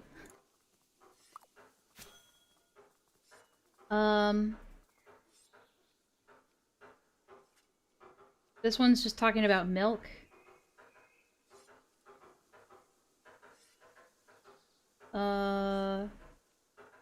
Don't let this man in the Wattpad trenches ever again. Oh, I think this is Rin. I love this fanfiction and Rin erasure and calling me an anonymous source. As if I ever talked to you, and you failing to mention that Lio and I made things right together. Also using, I mean, it doesn't change the fact that he still did what he did. And it's, a good indication that he hasn't changed and will never change, but that's besides the point. It doesn't matter if you're like, oh, but it's all good now. The fact is it still happened. That's kind of the point. Anyway. Jesus Christ. Alright, I don't know if you guys heard that. Is so savory behavior and doesn't impact your journalistic integrity in the slightest bit, cat emoji. Psychic Friend Toy Freddy says, as a member of the ACC... Sorry, who? Sorry, who? Who are you? Oh, Krista Nark says, people are scared of Cope and Seethe. LMAO what? True. By G can do no wrong. This video's pretty bad. Didn't mention how Lio protected Nezzy and Doodletones during the FCK event. That's true. He didn't. Damn bro, I'm very critical of Lio and you just got so much wrong. That's true.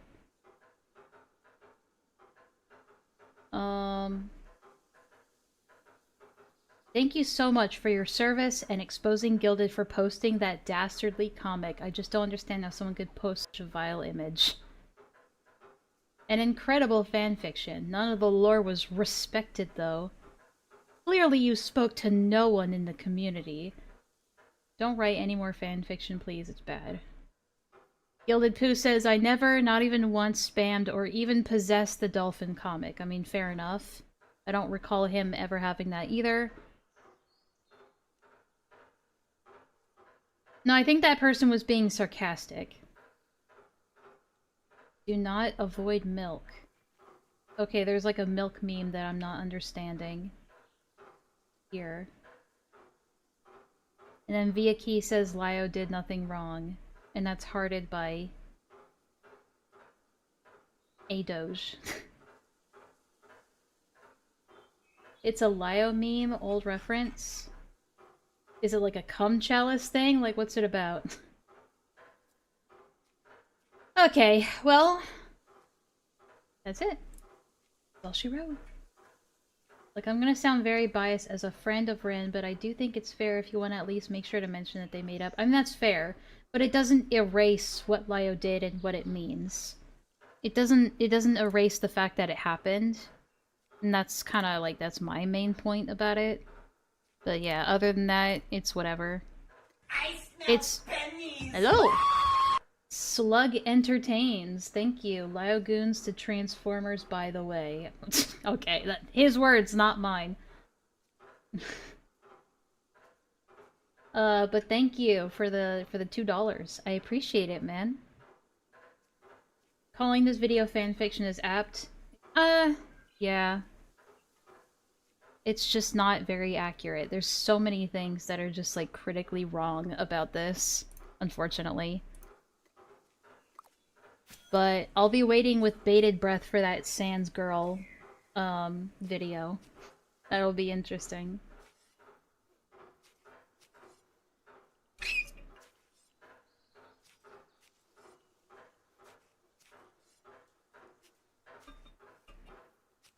To be honest, it's on the same level as Chuli trying to explain away her recent defense of minors consuming CSAM. Sorry, Chuli did what? What do you mean by that?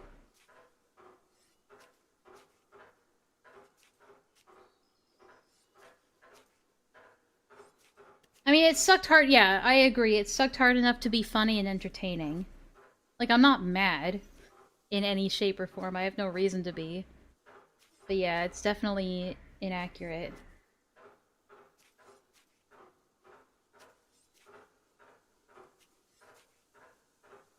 You didn't see... No, I don't look at Vlad's tweets. Why would I?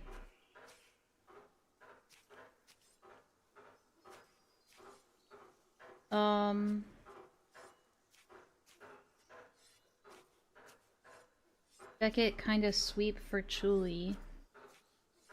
Okay, but let's... What did Chuli say in regards to, like, minors looking at CSAM, or consuming CSAM? Enlaa only uses Twitter for Sans AU? Yep. Her recent stream covering SEC stuff was a dumpster fire, and then she walked it back And then I interviewed her, and she proved she's not qualified to cover anything of what she covers. That doesn't answer my question, though. I'm asking what she said. What did she say that was her defending children consuming CSAM?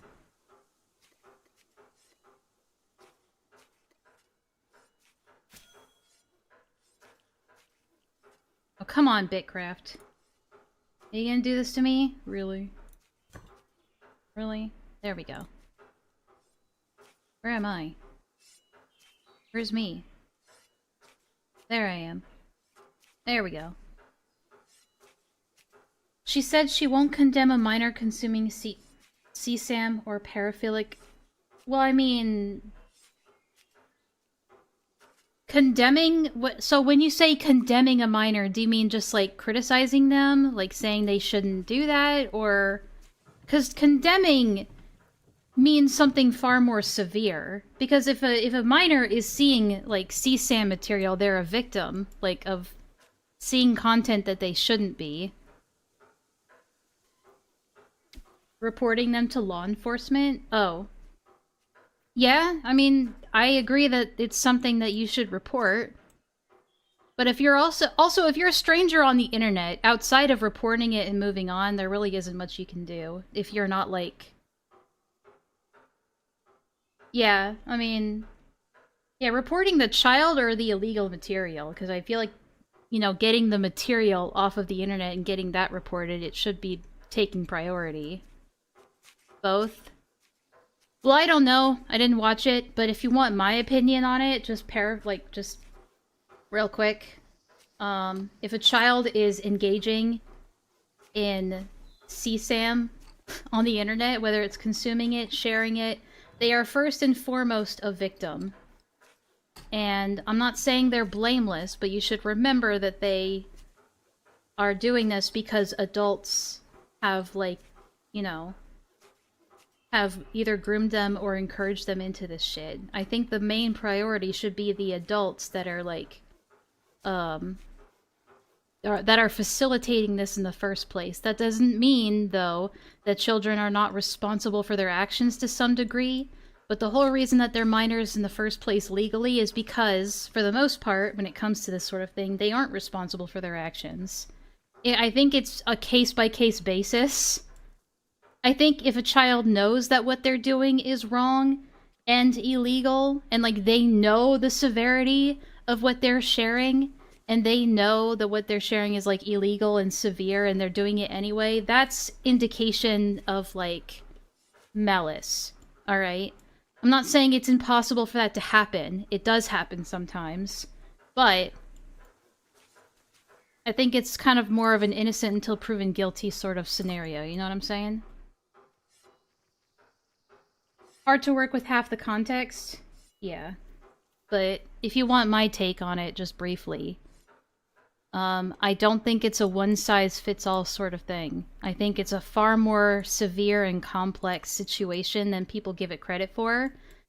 And I think that if you're not willing to tackle the topic with respect and grace, then you shouldn't be tackling it at all. If you're just going to, you know, target it or, like, talk about it and just go purely off of emotions or gut reactions, or this kind of feeling of mob justice, then maybe you shouldn't be tackling that sort of thing.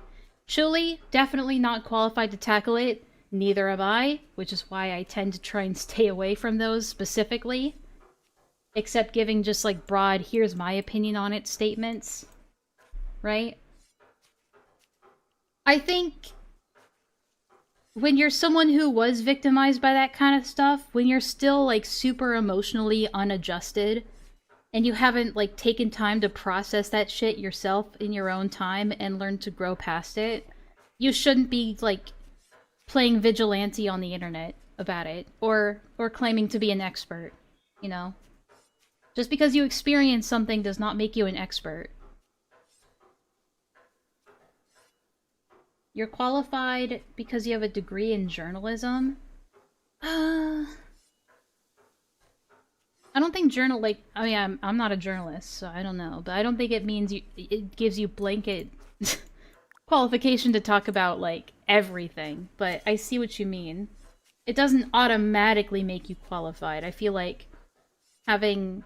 I mean, okay, you could even say you should have, like, degrees in child psychology and stuff like that to be qualified to talk about it, but then you look at someone like Monstrous and then you're like, nah. Nah. You know what I mean? Just,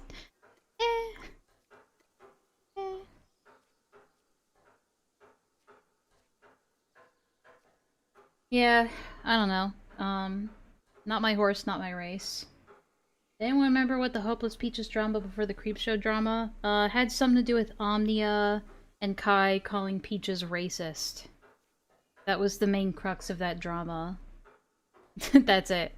That's the tea.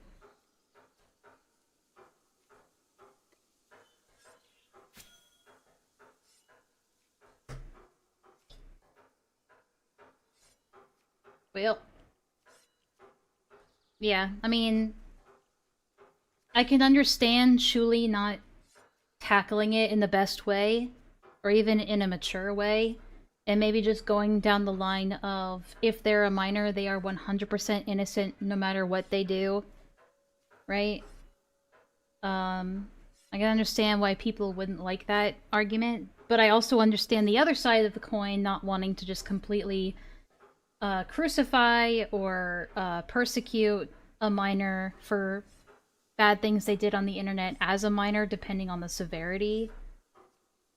I don't know. I think condemning a kid forever online for, like, doing stuff that would indicate that they are a victim of the very things that they're perpetuating, I don't know.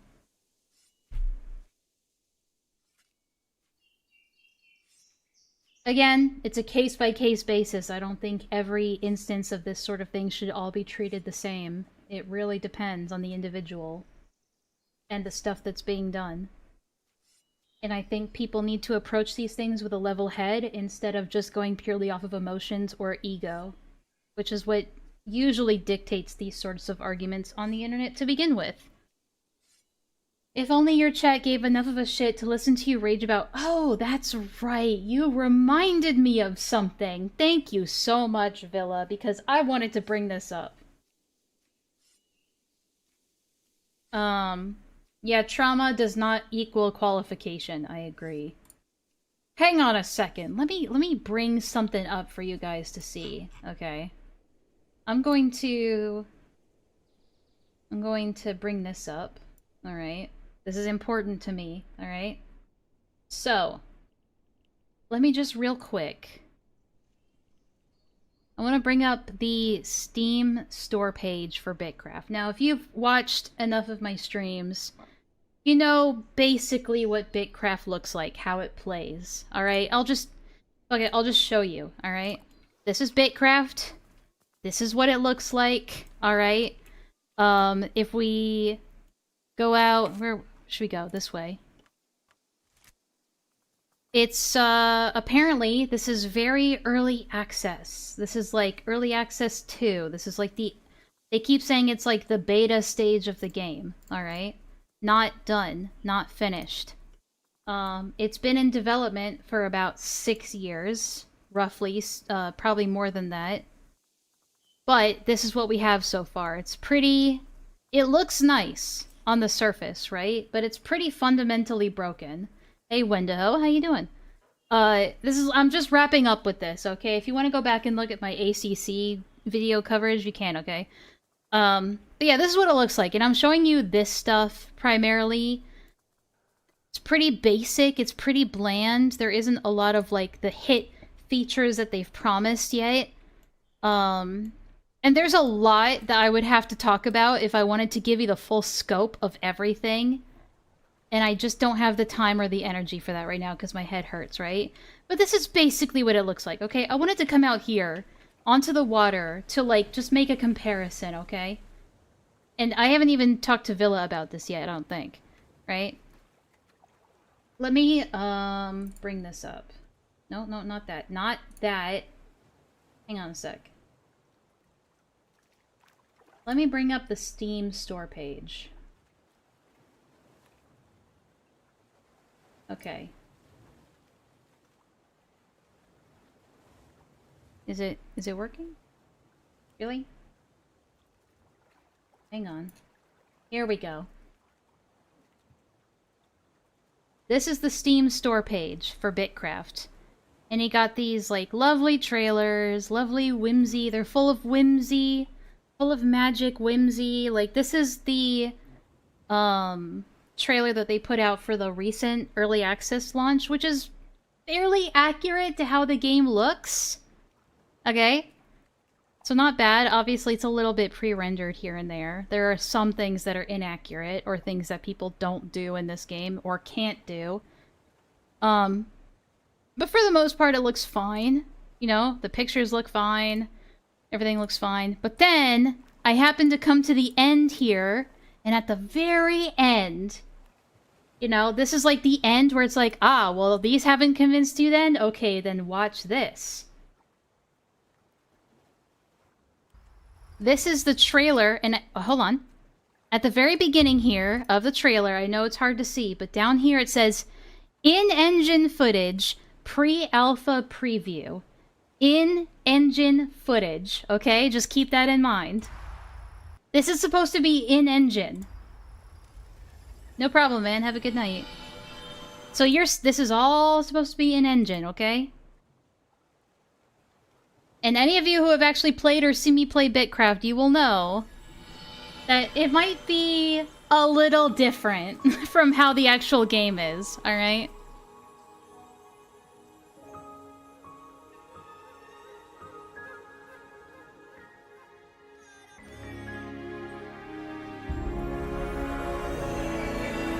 Wow. That looks so cool. Well, okay. You see this? You see this? Hold on. At least, can I get this even bigger? Alright, cool. Look at this. Okay, you see the guy chopping down a tree, but then you see another player over here physically picking up a log. You can't do that in this game. That's not how this works. You want to see how chopping a tree works in this game? Hang on a second. You want to see how chopping a fucking tree works? You don't leave a log behind that somebody has to, like, physically pick up and carry with their avatar. Alright, this is what it looks like. Alright? Come over here. You do this idle animation on it. You do this idle animation. The first one's gonna... Hold on. Let me just turn this off. There we go. Because I have auto pickup on, right? Wait, where did it go? Wait. It just said a rough tree bark went... Oh, it's going into my ship. Even though it's not supposed to, even though I just turned that feature off. But here's what would happen if it actually dropped on the ground. It's still going into my boat. Even though I turned that feature off. It's not supposed to do that, but it's doing it anyway. But I guess I'll just make an example. Right? This is what ideally is supposed to happen. It drops on the floor. Then it looks like that. Do I pick it up and carry it? I mean, yeah, but it's kind of just like that. It's like, okay, and it's on your back now. But in the trailer, in the fucking trailer, you literally see him chop the tree and then the guy picks it up like it's a physical object in the world. It's literally not. The water doesn't look like that. The water doesn't look like that at all. The terrain doesn't look like that. The waterfalls don't look like that. The fish don't look like that. The ground doesn't look like that. You can't make those kinds of fences. The skybox doesn't look like that. That doesn't happen, by the way. Oh, you can't make docks, by the way. The boats don't look like this. They really want to make this look like this is in-game footage. That's what they said at the beginning of this trailer. This is in-game footage. Okay? Oh, this part? Villa, just watch. I completely chimped out at this part. This is what the sailing apparently looks like, alright? Look at this! Look at this! This is supposed to be the sailing! Yeah? Does that happen in the game? Does that fucking happen in the game? I'll show you what fucking happens in the game. This is sailing in the game.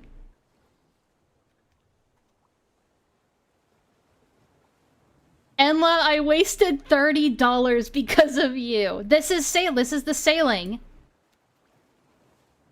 This. And you might be thinking, oh, well, the weather isn't rough right now.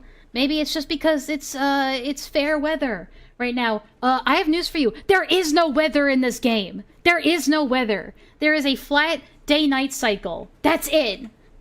So, this is a straight-up lie. This is a straight-up lie. You can't do this shit. This shit doesn't exist in the game. There are deserts, but they sure as hell don't look like this. There aren't sand dunes. You want to see what hills look like in this game? This is what hills look like in this game.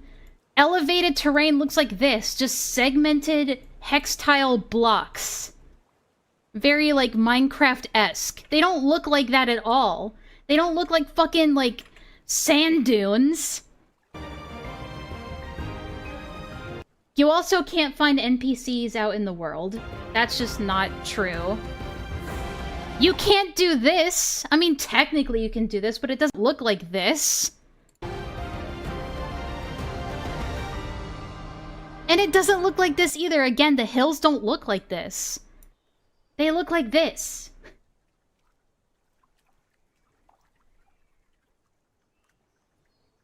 It's just one big fucking lie, and they had the balls to leave this up on the store page and to say it's in-engine footage. Doesn't say pre-rendered. It just says pre-alpha preview. So this is supposed to be pre-alpha. And then, okay, I'm not done. I'm not done. I'm not done. Alright, hang on. Let me go to Bitcraft's official YouTube channel. Alright? You can find this exact same video, this exact same trailer. It's the first video on their website. It's the same.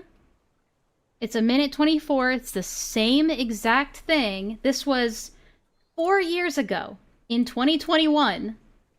So almost 5 years ago now.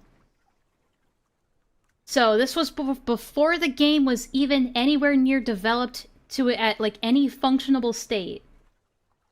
Alright? And it's the same video except... Oh, it says... Dude. I thought it used to say... Okay, yeah, it says... Okay, yeah, sorry. I'm still on track, alright? It says in-engine footage, pre-alpha preview, right? Doesn't say anything about how this hasn't been developed yet. This is conceptual. Doesn't say anything like that. This is how the game looks. This is how it runs. That's what they're saying with this, right? But then, when they actually launched the game in early access last year, they re-released the same exact video. Let me see if I can find it real quick. Hold on. This is the same exact video, the same exact one that we've seen twice now, but now it's a cinematic trailer. 6 months ago. Now it says cinematic footage at the bottom here.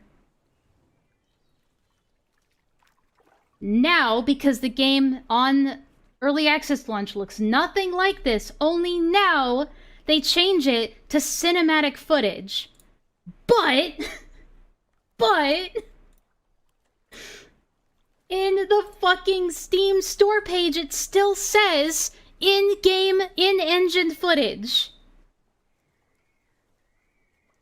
It doesn't matter if it's pre-rendered. Pre-rendered means that they loaded it on their end, so it's not loading in real time. Okay? In-engine footage means that they're saying, this is what we are able to make. This is what we are able to do with this game. This is what it should look like. That's what they're saying when they say in-engine footage. And if that was the case, if they weren't being dishonest about it, Why does the fucking YouTube video say cinematic footage?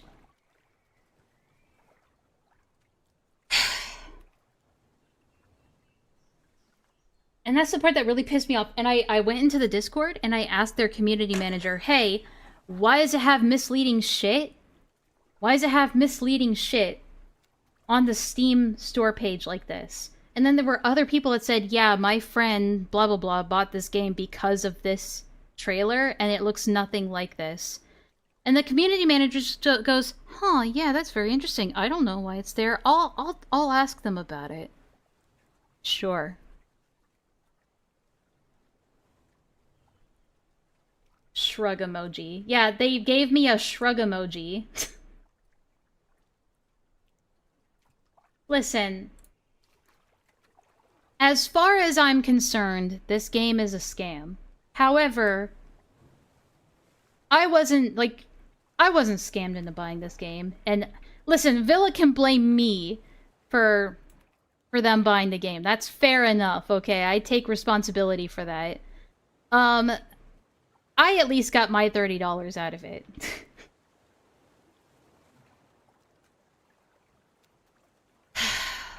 It's just... I can't even say it's disappointing, because this is what I signed up for. It would be fine if they were, like, honest and transparent about all of the different flaws or incompetencies that are in this game. That would be fine. I'd be able to live with that, right? I'd be able to, like, deal with the game being as imperfect as it is. And flawed, and just, like, absolutely broken. If they were just fucking honest about it. And they wouldn't keep out, like, they wouldn't keep putting out patch notes and stuff like, oh, we fixed this, we changed this, and it literally hasn't been fixed or changed.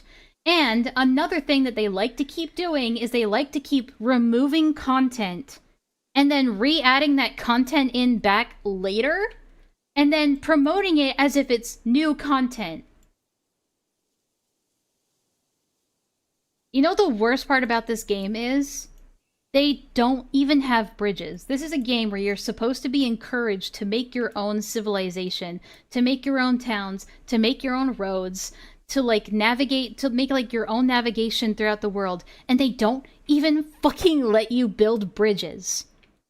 And their biggest excuse is because it's the engine that they use, that they can't build bridges. That makes no fucking sense, because this is in Unity, like a free version of Unity. And, you want to know what the even more insulting part is? On the splash art page for this, I'm just gonna load back in here, and I want you to see something real quick. For this background art, look! What's that? That's a fucking bridge! That's a motherfucking bridge! And yet, they say we don't know how to make those. For me, it's not so much about the game, how it works, how it plays, or anything like that. Like, obviously, I wouldn't be playing it if I didn't like it to some degree. It's not the game that I don't like. It's the developers who are making it.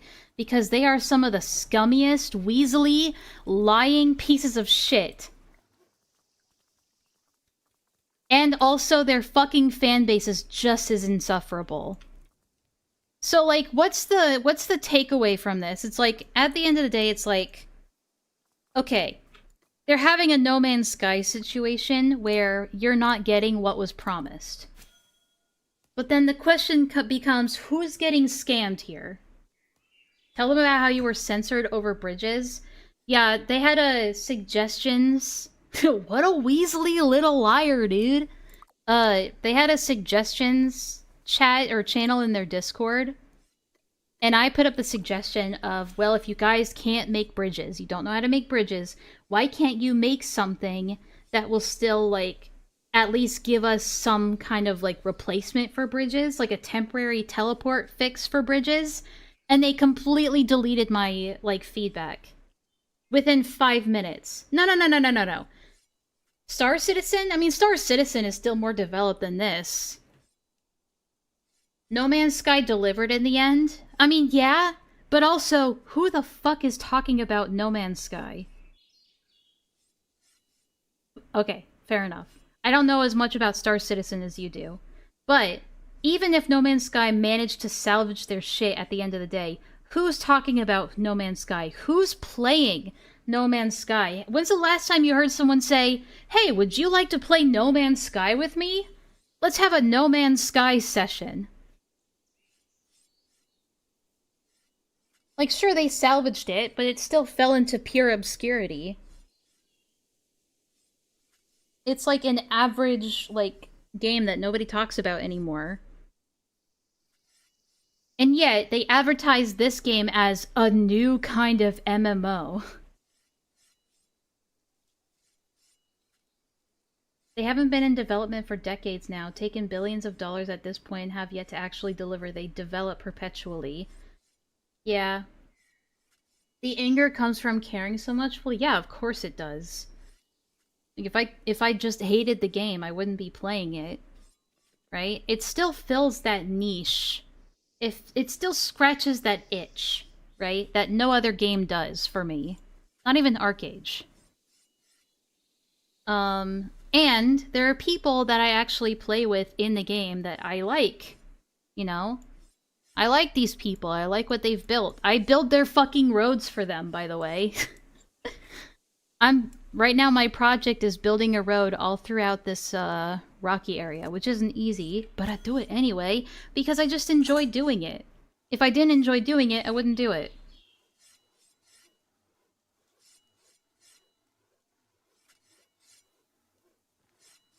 Yeah, I don't know.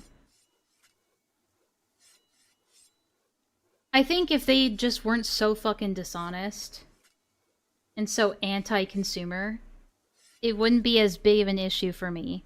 But then they keep, like, sucking their own dicks talking about how amazingly open and transparent and diligent they are when they've barely done anything. Wake me up when we turn the map into a Walmart parking lot. Well, I know where to start whenever I decide to do that. Are you ready for this, Villa? Tortuga is in the region that's, close to us. That's, like, beside us. And for those who don't know, Tortuga was the empire that was started by none other than Pirate fucking Software. And Pirate Software's empire is one of the ones that's featured on their store page in one of their trailers and in their images. So I think these devs like Pirate Software. Oh yeah, probably. No, we're not griefing Villa. We're building a very, very, very, very, very, very, very large coliseum that requires a lot of room. Okay? We're not griefing. We're just planning ahead.